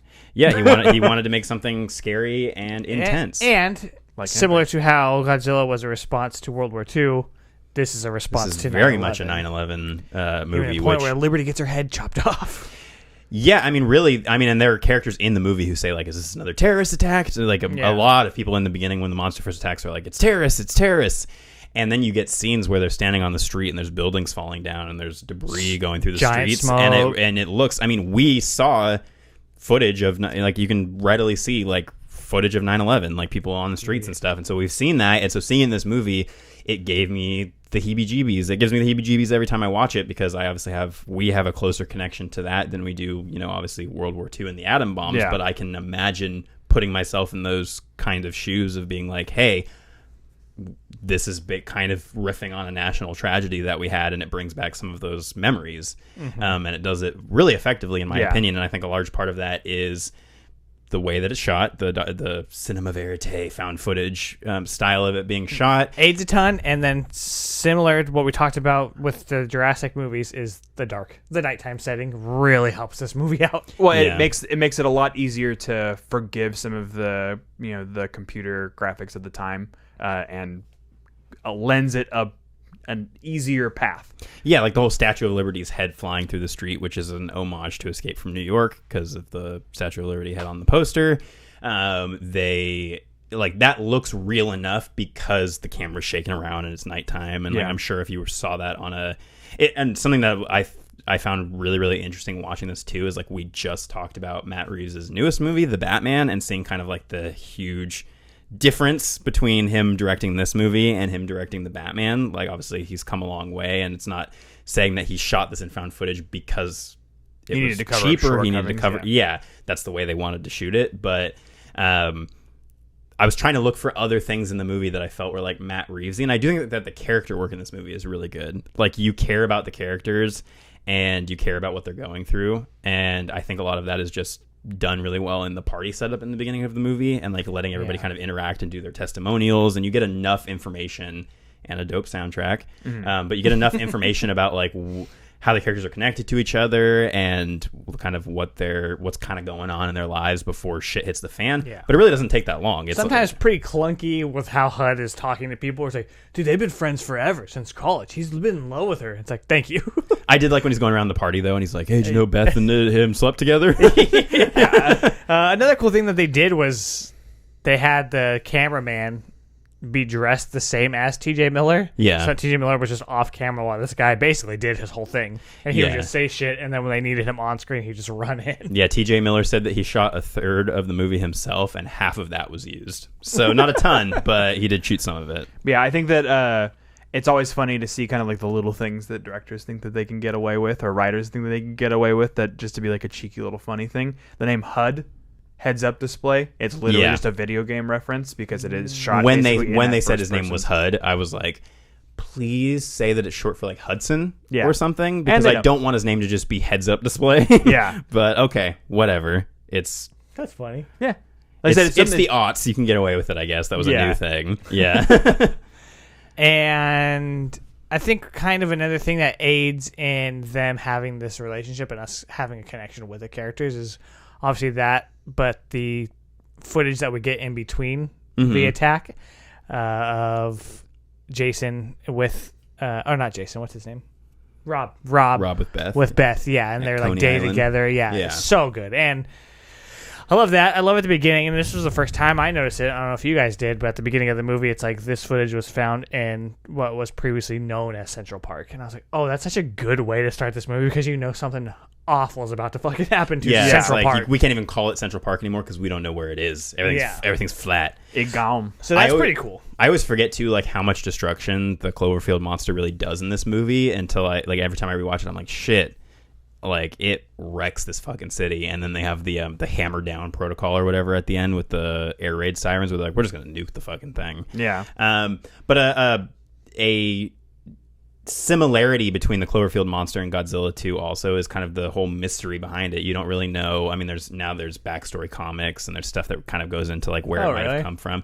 Yeah, and they're Japanese, so I'm actually interested in it's manga, and I'm actually interested in checking it out at some point. But it's this whole like they go into this whole psychic connection with a little girl, and it's like kind of reminded me of what they did with Kong and the new it was Godzilla versus Kong. But anywho, iBoogie. I do? No, I had one, and I was going like this. Oh, you touched me? That was the other. Another thing that you talked about with Godzilla that then carries over to this is we're on the ground. We're seeing what the monster looks like from this point of view, and that's very much how this entire movie is. We never are away from obviously their camera work, and I think that aids into this movie so fucking well, which we don't see with some of these newer Godzilla movies. Yeah, because now the camera's flying around in the air with them, and it's doing shit that a camera could never do. And yeah, they stuck to, okay, we're pretty much just going to film this from the perspective of these characters. And but the mystery behind the Cloverfield monster, they never really reveal like where it came from. You get a little hint at the end in the Coney Island footage when you see the like shit falling from the sky. Yeah. And if you don't know, if you watch the very end, they're sitting on the Ferris wheel or some shit, and some very, very lightly in the background, you have to look. Yeah, very hard. I paused it, rewound it, and watched it 3 times until I could finally see it. Yeah, it's something falls down. I think rumor has it that it's supposed to be a satellite that then fell and then woke this baby up. Yeah, and we learn from some of the like viral side stuff is that this is supposed to be a juvenile of whatever this kind of creature is, and that it's scared. And so they kind of approached the entire thing of like, this is not a monster who's out trying to eat people, which Godzilla very much seemed like he would just eat people and just do whatever in the original Godzilla movie. In this, it seems more like it's scared, and it's just kind of like fumbling around, but it's so big that it's destroying shit and leveling this entire city. And the military ain't having it. There's some pretty intense scenes with them on the ground with the military too, like when they're in the street and like HUD's on one side of the street and they're on the other side, and the military is just fucking shooting missiles down the street and they're all hitting the monster. Just the fact that it is shot from the ground and it's a lot of low angles looking at the monster and you're only seeing bits of it makes it really terrifying. And you're just seeing like bits of it creep behind buildings. And a lot of complaints when this movie came out, I think the criticism was that you don't get a lot of the monster. How did you feel about that in this instance? I feel like it works better this way. I feel like too much of the monster removes the value of the ability to keep a short runtime, the ability to make it more of a character-driven story, and it's more about them trying to get through, and the monster is less of a villain and more of just a force of nature. It's a constant ominous presence over everything, because there are stretches of the movie where it's like, you know it's somewhere nearby, but you don't know exactly where it is. And so when he's trying to get across, and he's trying to get across town to Beth, and you're like, you know that they're going in the direction where the monster is, but you don't know exactly where it is until it just fucking shows up and starts attacking people and throwing shit around. It somehow is able to tiptoe up to HUD at the very end and the rest of them in the park and have that really crazy shot where he's looking up at it. But yeah, it's pretty much kept like until the very end. You don't really see much of it at all. You see like a shoulder shot or whatever. But what you see a little bit more of is the like parasites that fall off of it, which I think lice things, yeah, which I think is a really interesting, gross idea. Remind me of something from like Starship Troopers. Mm-hmm. Yeah, very bug-like and you get bit by those and then you fucking explode. Yeah, that shit was fucking crazy. Yeah, poor Lizzie Kaplan's head.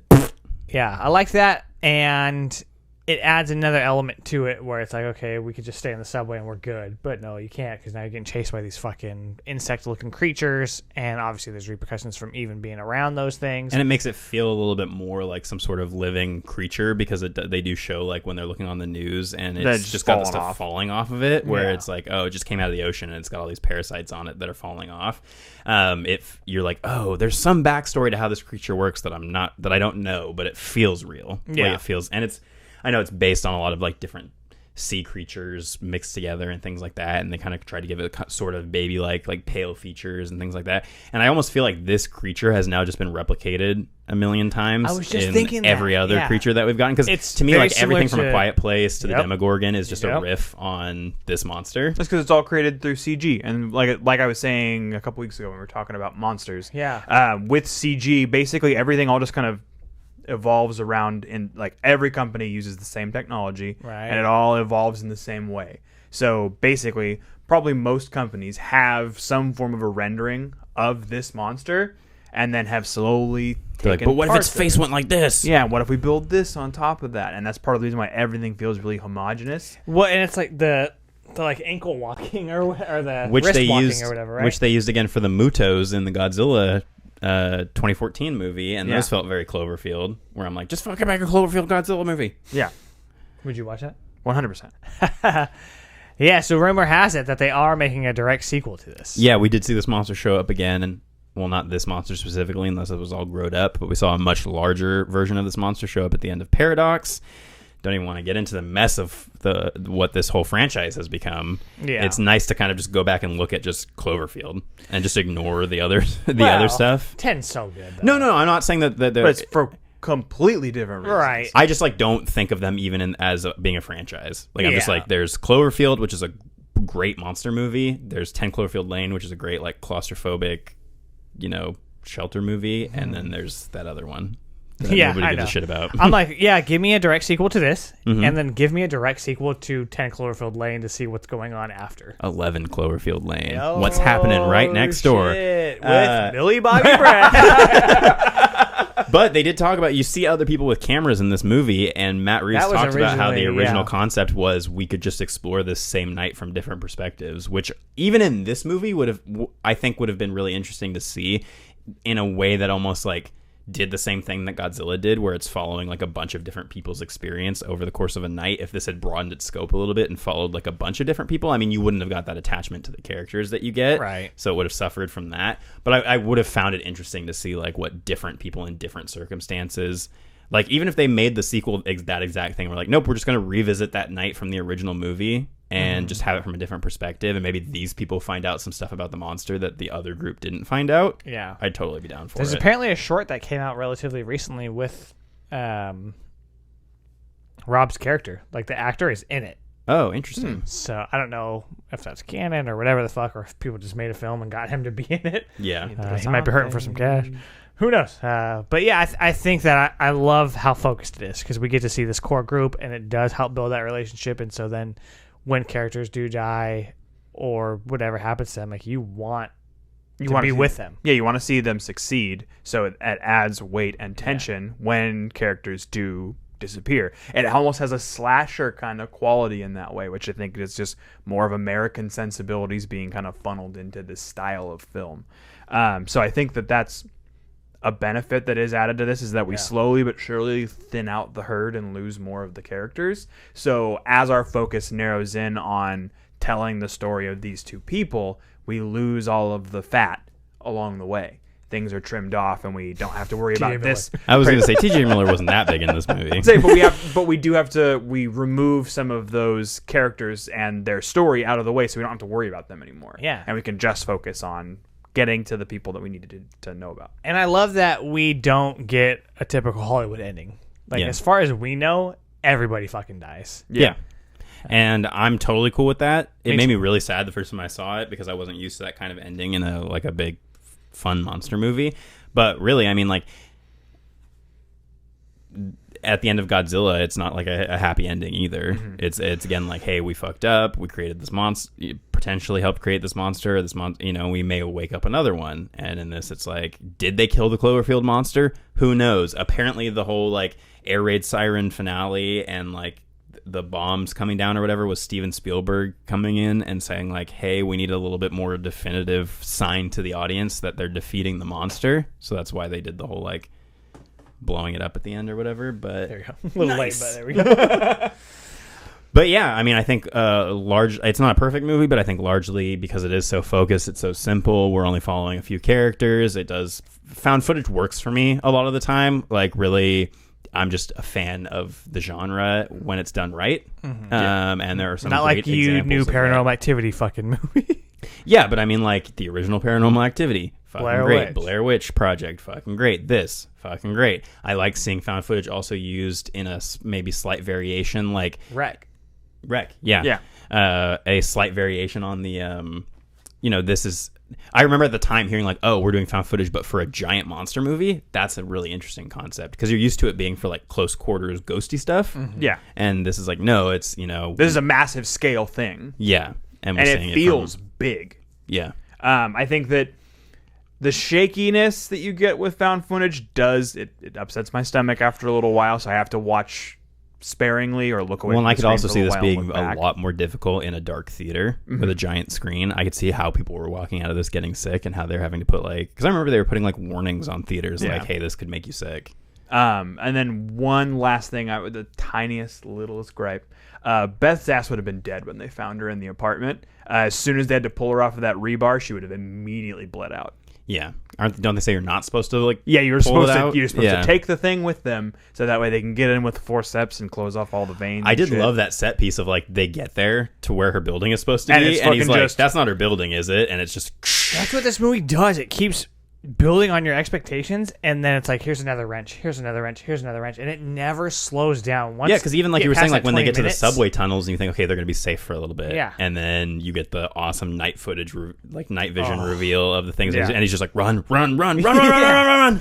and then immediately into the military, and then bitch explodes, and then it's like, Then they get in the helicopter, and the helicopter gets Oh my God, jumped yeah. at by the It's like Cloverfield monster and nonstop. crashes. Yeah. It's like they can never catch a fucking break.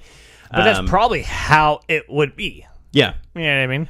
My only gripe was also with the Beth character in that she does get removed from the majority of the movie, and then we're supposed to care about their relationship when they're reunited and they get back together. And I do care about Rob, Yeah. because of his whole thing, and he kind of also just functioned like that scene when he's telling his mom that his brother just died. Oh, and you get no dialogue, and you just see it all in his face, and it's so good. Yeah, so it's great, and I'm totally on board with him. But because Beth is removed from so much of the movie, and we just hear her on the phone, it kind of makes her character feel like a nothing character. So by the time they are the only two left, I'm like, well, I care about one of you. The other one, not so much. I would have preferred to have had HUD survive. Yeah, Care about her because we care about him. exactly. Yeah. Yeah, and I could have seen her character be a little bit more fleshed out and stay with the group for a little bit. But I guess we don't know if Lizzie dies, right? Or does her helicopter? Her- does her helicopter get snatched? Are you Or talking does about Lizzie theirs Kaplan? get- Because her head explodes. No, I thought her name was Lizzie. Is Oh, it the Lily? friend's name? Lily. Lily?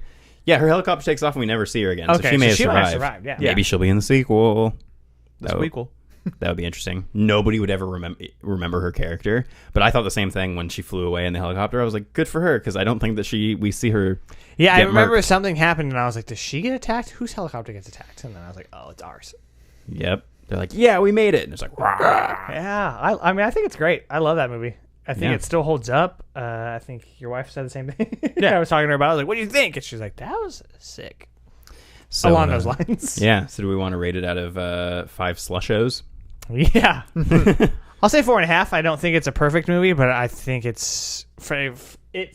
does exactly what it sets out to do. It's able to give us characters in 20 minutes that we care about. Does it deliver the thrills? Is it does- scary? yeah, it What about the does. chills? It is scary. It has this air of mystery to it that's like, ooh, what's happening? What's going on? I don't know. We never know. And we still don't know. And I love, like, in the beginning when the characters are just like, did you see that? Did you see that? I think I caught it on film. Like, and Yeah. they're trying to figure out what it is. So, like, creepy and interesting. Yeah. So 4.5 for me. Yeah, Slushos. Yeah, I think once again, I think you've read my mind. I'm also at a 4.5. I think that the biggest complaint I have is obviously that the shaky cam sometimes it doesn't settle well with me. But I think as a design choice, I think that it works really well. It covers up a lot of the flaws you would typically get from this era and designing a character completely out of computer animation. And I think that the story itself and the characters carry the film well. I think that could be something where I would be excited for a sequel potentially. A direct. Yeah, direct sequel, because I like we were saying, 10 Cloverfield Lane is a completely different movie. Probably just as good, if not better, but it is a completely different film. Yeah.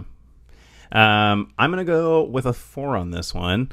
I do think like the Beth thing and some the shaky cam doesn't really bother me, but there are just some things about like the simplicity of it where I don't feel like it quite reaches a 5, but I mean a 4 is still still a good score. Still a really Still a good. good score.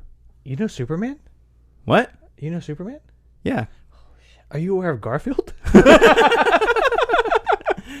a lot of good dialogue in the movie. Yeah. That should have you roll. Yeah. Are you aware of Garfield? Yeah, I agree. It's so good, and it's cool to see. And we've talked about it before with some of the haunted house stuff that we watched, where it came from. There's no Cloverfield without Godzilla, Yeah.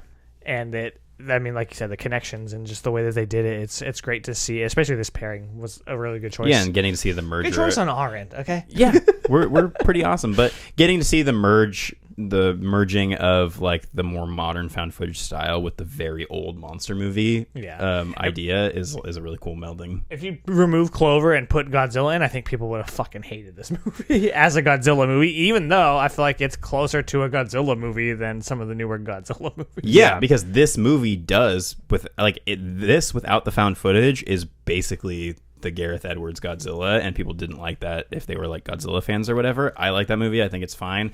Something I didn't really talk about is that I rewatched all the MonsterVerse movies, including Kong Skull Island, kind of like around a week ago. Yeah. And they are kind of all over the board in terms of how they decide to treat Godzilla and that whole thing. But yeah, a lot of people thought this movie was going to be a secret Godzilla movie when the viral stuff was happening. They're like, we don't know what it's about, but maybe it's a secret Godzilla movie. And really, yeah, if you would just put Godzilla in there, it would have made a really interesting deviation from the like typical Godzilla formula. Like, what if we did Godzilla as a found footage movie? Yeah. That's what this is, basically. Yeah. Yeah. All right, cool. Anything else you want to say about Godzilla or Cloverfield? Dope movies. Check them out. Yeah, Yes. I had a ton of fun with these. It was really awesome comparing and seeing where the parallels were between the two. Yeah, me too. And if you're liked this one and you're interested in seeing a sequel, 10 Cloverfield Lane, although not connected, is also a good movie. Yeah. Mary Elizabeth Winstead. Cloverfield Paradox, skip that forever. And then we'll go ahead and get started with our final cut. What do you know? I asked for final cut, and I got it! For Final Cut this week, we are continuing with our Break the Binge, now only down to Stranger Things.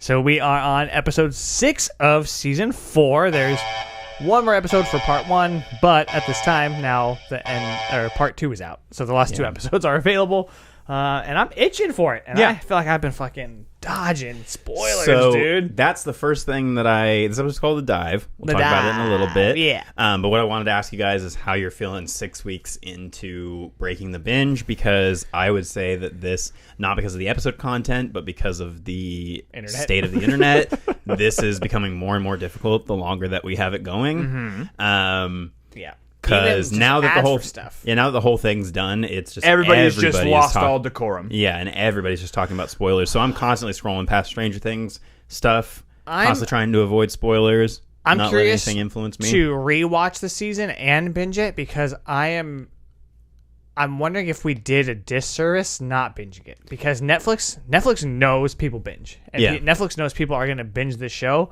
and so I believe that affects the way that they make their content. And this show has highs, but then it also has lows. And so if you binge it, they don't seem too bad. Because we are waiting a week at a time, I feel like we get lows and then it stays that way for a while. So now we fucked up their formula and their expectations of how we're going to watch. And I don't know if that's been good or bad, because sometimes these episodes are like nothing happens almost. So Steven actually in our group chat was like, hey, I hate to be this guy, but this is not doing it for me watching it this way. He was like, I really think this season needed to be binged. And I think, did he? Yeah, and he was like, watching it week to week has made it so that I have not been enjoying this season. Oh, shit. He was like, it feels like nothing's happening. There's no stakes for anything. He was like, I really don't feel like it's going anywhere. I've heard that complaint from a few different people about the show in general who also binged it. I've heard people complaining that they felt that way. I don't know what happens in the next few episodes, or if people's opinions on that have changed. I've told anybody who's tried to reach out to me about it, you can't tell me anything about it. I'm doing it week to week. But I today had to give permission to the other members, the guys in Podcast on Elm Street, Steven, and to Chuck, that they are fine to break the binge. They are not beholden to our unbreakable vow about that. Oh, have they been all doing it? So they've all been doing it along with us, and everyone pretty much came to the consensus this week that it's becoming almost impossible for them to avoid spoilers in everyday conversation, like you guys had that experience, and then or with their dentists. Like, it's becoming difficult to avoid spoilers. So I was like, hey, I totally understand if you want to just watch the rest of it. I mean, you don't have to do this stupid thing that we decided that we were going to do. Thought it was a great idea at the time. I'm a little bit regretting it at this point. Not because it's hard to wait, but one, because of what I said, and then two, because of the spoilers. Like, the waiting has the waiting been bad? Is the waiting the hardest part? Not necessarily. I think that I just want to be on the same page as everybody else now is the thing that's making it tough for me. Yeah, when I finish the episode, I immediately want to start the next one. But once I have stopped and then moved on to other content, it then is now on the back burner, and I'm not thinking about it anymore. So that part's not difficult. It's the breaking the habit of just set the remote down and let it continue to play. And is it with every episode, or are you finding certain ones like, yeah, I want the next one, and other ones you're like, I could wait? No, I could keep going. At any time, I could keep going. I'm not. Like I said, while there have been episodes that aren't as good as some of the others, I still feel like they've all been baseline good episodes. We're also at a point in the season now where like shit, like we're in the build up like to the end game of whatever this, you know, the big thing for the season is. And so it, like you were saying, I think it is structured like really these next few episodes should all be watched back to back. So it'll be interesting to see how that plays out broken up. But maybe that's why they split up the last 2 episodes, because splitting it up into 2 parts for 2 episodes for what, a month is so weird.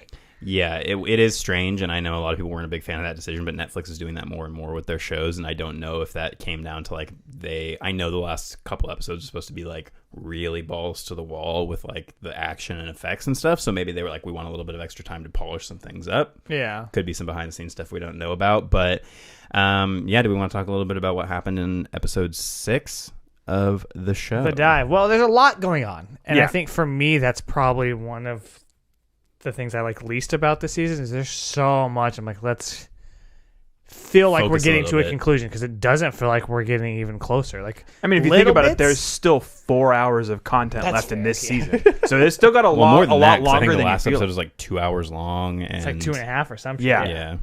So yeah, I mean, I know we got a lot, but I'm just like, let's get It to where still we're feels like they're going. laying Yeah. new clues to build things out. And it's like, do we really need to be expanding further instead of tightening things up? Like I was kind of hoping after last episode that we would get rid of the jock bully guy character, but Right. he just Now he's gotten continues to worse. be Yeah. more and more of a shithead character throughout the thing.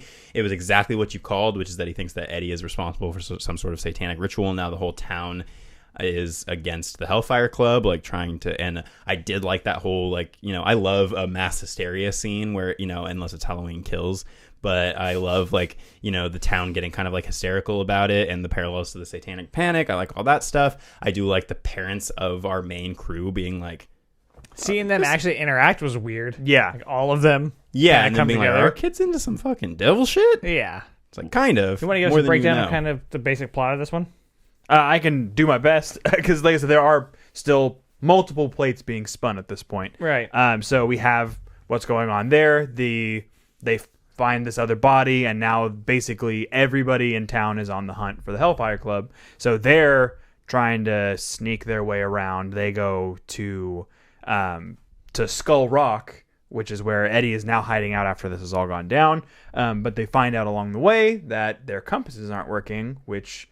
It's just like the last time this happened. Yeah, so to them it means there's an open portal somewhere, and that's how Vecna is possibly getting into the current place that they're in.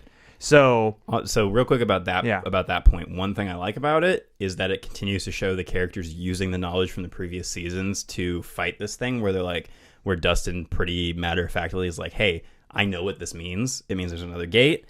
That's cool. I like that they're taking more like what they've learned and not just, because it kind of feels to me like, you know, and I mentioned this in the group chat too, is like every season of Stranger Things does kind of feel like it's a little bit repetitive, and it's really like, okay, it's just new shit, a new batch of the same shit happening to the characters, and this does feel like they've progressed, like, okay, we've learned from those things and now we're going to continue forward with what we've learned.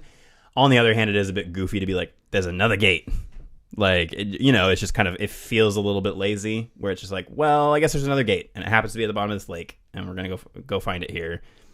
You know, I'm just like, really? Like, How did it get there? how did it get there? 'Cause Like, they had to have a laboratory to open it. Yeah. it just feels I kind get of what like a you're lazy saying, way yeah. to give Well, our but there's characters a way also- into the Upside Down. there's also random other ones that were on like trees and shit throughout Hawkins. That's a good point. So it's there. So there could just be random shit everywhere. Yeah. And that's part of why the curse of Hawkins exists, is that they've had this open portal to the Upside Down for It's their hellmouth. decades. Yeah, literally. pretty much.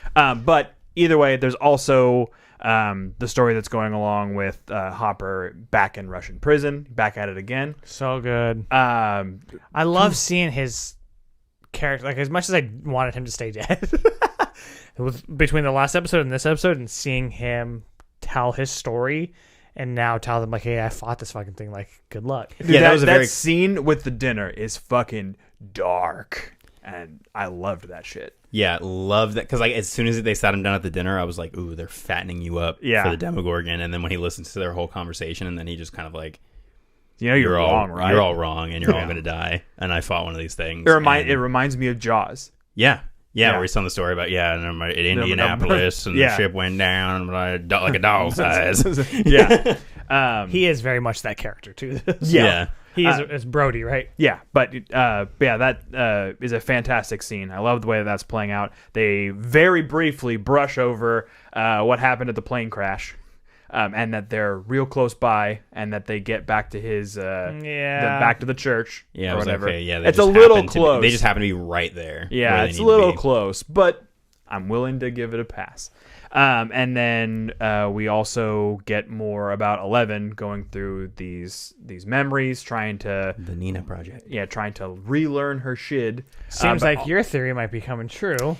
Yeah, it's one of those things where it's like the more detail gets added to it, the less certain about my theory I am, but I'm still like kind of holding strong to the fact that like that I do think that guy is probably like number I one, think he's number one because he talks about like, hey, there was a number one, and it's like, oh well, he died. I'm like, no, he's fucking fibbing with you. It's this guy. And I do think that number one and Vecna are probably the same person. Mm-hmm. I just don't know how he gets from one point to the other. I'm also pretty certain at least that he's number one. And I love that they reference 8 in this one. And give us an explanation. It at least answered my question. Yeah. So I was like, okay, cool. They didn't just completely write off what they did there. Yeah, in the meantime, Jonathan and Mike and them go to hang out with Susie. Oh, we get to see her like crazy dysfunctional family of what I assume are foster kids, but they're all like fighting with toy swords and shit all over, and they hatch like a scheme to get the kid to shut off the breaker, to get the dad to run downstairs, and they do this whole thing so that they can get into the computer room and they can dial the phone number. And very 80s, very Ferris Bueller War Games. Yeah, she talks about the internet, and they're like, "What's the internet?" She's like, "It's the future or whatever. It's gonna change the world." And I'm like, that's funny. And I was curious to know if they had like if this was actually possible, what she did. Yeah. Or if they just like, yeah, we're gonna do it. No one's gonna. I'm just gonna hack the system. Yeah. I wonder if that's real. I have a feeling that. I mean, unless your explanation is that this government facility doesn't understand the internet and doesn't understand technology, it's kind of hard for me to believe that you would be able to like dial the phone number and then do a little bit of hacking and just get their location to like where this secret military base is. Seems kind of far-fetched. But a lot of this season has been them just jumping to conclusions and those conclusions being right, which is fine. I'm fine with it as long as it moves the plot forward. I don't need too much like, everything tying together, because a lot of it is just like, I just realized the thing, it's music, we got to use music, and then that happens to be exactly what they need to do, and it all feels very like, okay, we're just moving. I love the bit that they're like, I've listened to the song so much I'm not gonna like it anymore. I was thinking as soon as I saw that she was like doing, like she was constantly listening to the song, I was like, no honey, like I get tired of a song that I set as like my alarm or my ringtone like within a week. Like, I don't know how long you're going to be able to do this running up that hill. But I had posed the question both on Instagram, and I think I asked you guys too, what song would save you from Vecna? Well, if you are a Spotify user and you search Upside Down Playlist, Spotify takes your top like favorite most played songs or whatever and creates an Upside Down playlist that you're supposed to be able to play if you ever get cursed by Vecna. So, and are you a Spotify user? I use both. I go both ways with Apple Music and Spotify, but so what was your, what's yours? My top song, I think, was, well, let's go on to Spotify and see what the first song that plays on my Upside Down playlist is. And Lollipop, lollipop, oh, lollipop. My first song is Heart of Glass by Blondie, which is a dope song. Mm-hmm. And I love Debbie Harry, so works for me. All right. Yeah. That's not at all what I would have thought would be like your Vecna song. Yeah, I'm sure if I chose the song, it wouldn't be Heart of Glass by Debbie Harry, but Spotify thinks it is, and I trust them. So, but yeah, what else really happens in this episode? What does Elle figure out when she's in the fucking... she comes to the realization that she killed everybody, right? Yeah, that she murked them. Yeah. I'm still very interested. How do you guys feel about the young 11 effect they do? I like that they used it to show the back and forth in the previous episode, but then didn't use it as much in this episode. They like established it. Yeah, I and think in this they're just using grown up. Yeah, we now no longer need it. We've been shown the detail that we needed, and now we can walk away from it. It doesn't matter anymore. Parallel for that scene, or one of the scenes with that, and now is that she was apparently heavily bullied. Yeah, when she was by the kids in the facility. Yeah, which also explains why she lashed out. Why she's affected so strongly by that stuff. Yeah. And she's kind of kept all of that hidden and doesn't realize that's what was going on. She just is very like push it all to the back of her mind. It also explains why everything disappeared, why she doesn't remember any of it, is because it's been repressed for so long. And I like that element that they're like uncovering these repressed memories, and that's going to also lead to her uncovering her powers again and them being potentially stronger than they were before. I just don't want the season to end with her sticking her hand out at Vecna and going, ah, and then he explodes. Or she uses it to control him. Watch me. Like a couple of dinosaurs. Oh, yeah. Blue. Vecna. Vecky. Watch me. Can I call you Vic? Yeah, I think that I don't think that that's how it'll end up going down. I think there's going to be more to it, similar to what happened, and because I think you don't get to just go back to the season 1 finisher in season 4. I think that they understand that they've gone bigger and badder every time they've gone to plate up this point. So I think that there'll be some crazy shit that'll happen at the end. Any characters you guys are getting vibes of they going to be dead soon? Are there any characters that you feel like are going to die before the end of this season? I want them to kill some. You know me. I always want them to kill somebody. My feeling is that they're going to Joyce. kill Eddie, which I don't feel like is very impactful because we just met him. Yeah. And I he's feel like only it's a been developed in cop-out to this kill season. that character, and I think that they're going to do it regardless. I want Joyce. I don't think so. I don't think she's had enough to do in this season to warrant Exactly. the character being I could killed. see them killing Murray. Yeah. I mean, I would be like, aw, but again, not as heavy hitting as one of our mains. Remember when Hopper died? You were like, you were fucked. They immediately walked that shit back. Not like immediate. in the same episode. Yeah, in the same episode, but when it happened, you were like, fuck yeah. They still walked it back though. But hey, they haven't brought Billy back except like- in like a dream vision thing. Yeah, so- which is great. But again, like you only care about Billy at the end of that. Yeah. I guess there's a big Steven and I were actually talking about this today because we've been very annoyed. There's a big group of people who are like huge Billy stans. Like they just love Billy as a character. And I'm like, did we watch the same show? Great character, piece of shit guy though. Well, yeah, because I'm like, he's still a racist bully piece of shit. And like, even in Max's letter, she's like, hey, we didn't get along. You were kind of a piece of shit, you know, but I hope we could have gotten along in the future. And people do the same thing to Homelander in The Boys. And that's the bigger one that annoys us is people are like, oh, he's such a great anti-hero. And I'm like, no, he's the fucking villain of that show. Like, are we watching the same show? But yeah, I mean, people love the Eddie character already from the beginning, which is why I think he's going to die. But I still think there's a possibility we lose Max. She's a little too close to it at this point. I hope we don't. I like that character. Yeah. But I think that they continue to put Eddie in peril. I think that he's not gonna make it every time. I feel like at this point we could lose Lucas. He hasn't done a ton for us. we could lose Steve. and I could see that happening. people would flip though. And I think we could lose Lucas, and I think we could lose Will, and people would be sad but okay with it because I feel like everybody else people love, or maybe Nancy. I just feel like Steve is getting the walking. Jonathan would be another character that you could possibly lose. Yeah, but he's been I like think people would be mad though. But he's been Yeah, like people are gonna Stony be Baloney mad. all season. And I feel like Steve has been the one that they've been giving like the Walking Dead treatment to this season. Like he's been getting a lot of play. He's been getting a lot of great lines and moments. I mean, the end of this episode is him being the one to volunteer to swim down and go through the big old butt crack, the big vagina at the bottom of the lake. He swims through, and we leave on a cliffhanger so of him wet. being attacked by fucking whatever the new demi dogs. the demi birds or whatever. Yeah. Bards. Yeah, Bart. Yeah, and then you get all the rest. He's like, The I'll go down because I'm like, dactyls. yeah. He's like, I'll go down because I'm like the Hawkins champion swimmer or whatever. So he goes down and does that whole thing, and then the rest of the characters are just like, well, I can do that too, and they'll just kind of. If we don't know if they make it though. That's true. I do hope the whole next episode is just in the upside down though. I want some like long term upside down time because They're not going to leave all the other stories dangling though, especially Yeah. considering this is supposed to be the end of part 1. There will be some like very temporary finality to this. So I think that we'll get everything will kind of be tied up. They'll put 11 on her way.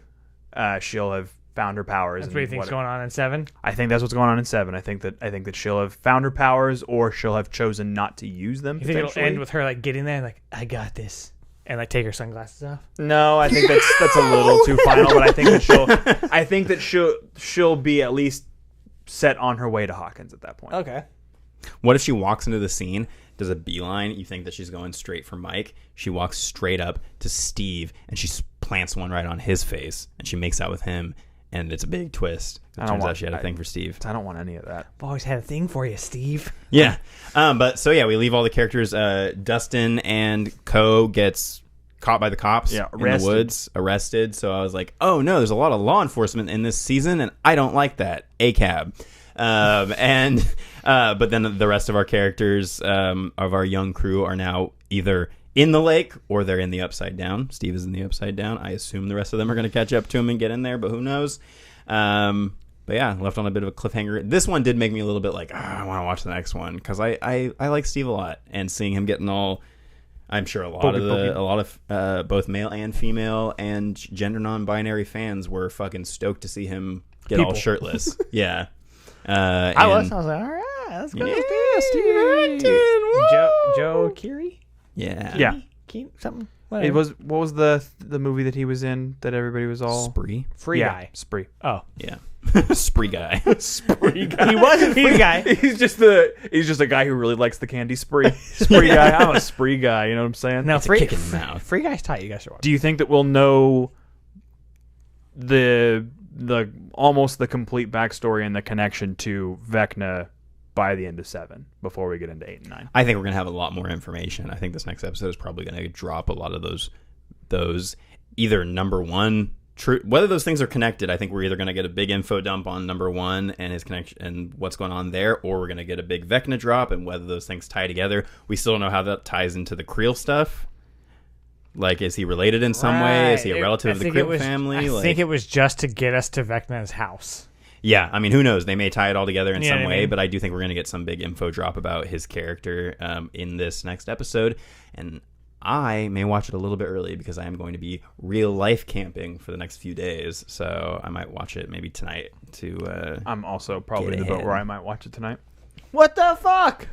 Reacher? Hey, we're still doing one a week. Yeah, we're not it's breaking still the 1 binge. week. Yeah, you're using his lines after you got mad at him. Hey, but I have a good excuse, okay? I know it's breaking the illusion that we've been camping this entire time, but I'm going real life camping. Oh, that's what you meant. I was like, what do you mean, real life camp? They didn't camp in this. That makes sense. You know, creature camp. Yeah. Right, the right, brand. Right. The brand. But yeah, I'm excited. I'll let you know what I think after I watch it tonight.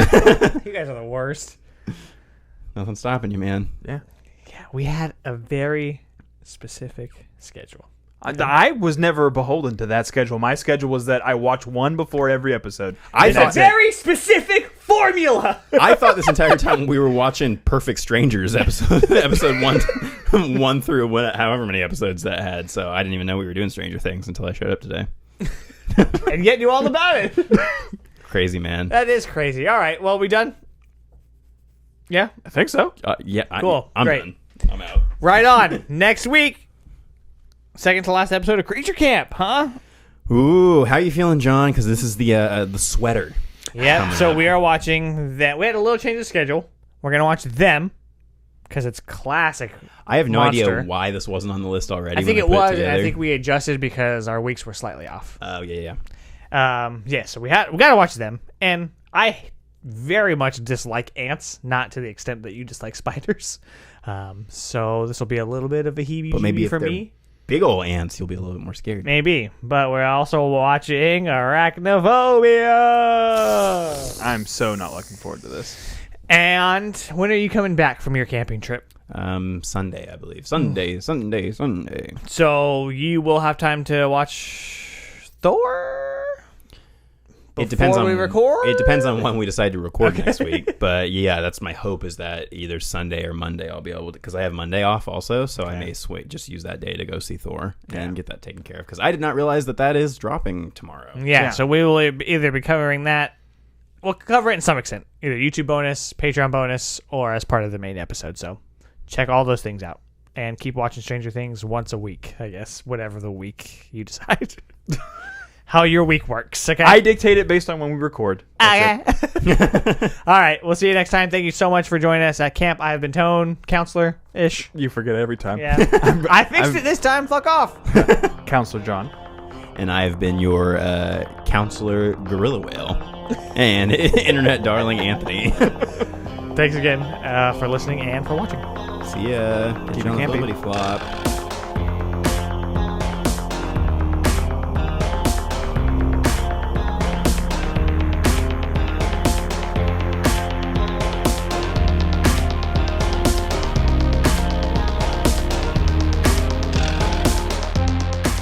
For exclusive episodes, early access, merch, and to support the show, head over to patreon.com/Porcelain Peak. Thanks to all our patrons for the support, and special thanks to producers Chuck, Rob, Ashley, and Michael. You can find Porcelain Peak on Apple Podcasts, Google Podcasts, Spotify, Stitcher, and TuneIn. Wherever you listen, don't forget to rate, review, share, and subscribe so you never miss a thrilling episode. Special thanks to Roger Jackson for introducing the show, and to Jeff For Real for composing the Porcelain Peak opening and closing song. All content and episodes are written, produced, designed, and edited by the Porcelain Peak team, consisting of Anthony Perez, John Brasher, and Anthony Silva.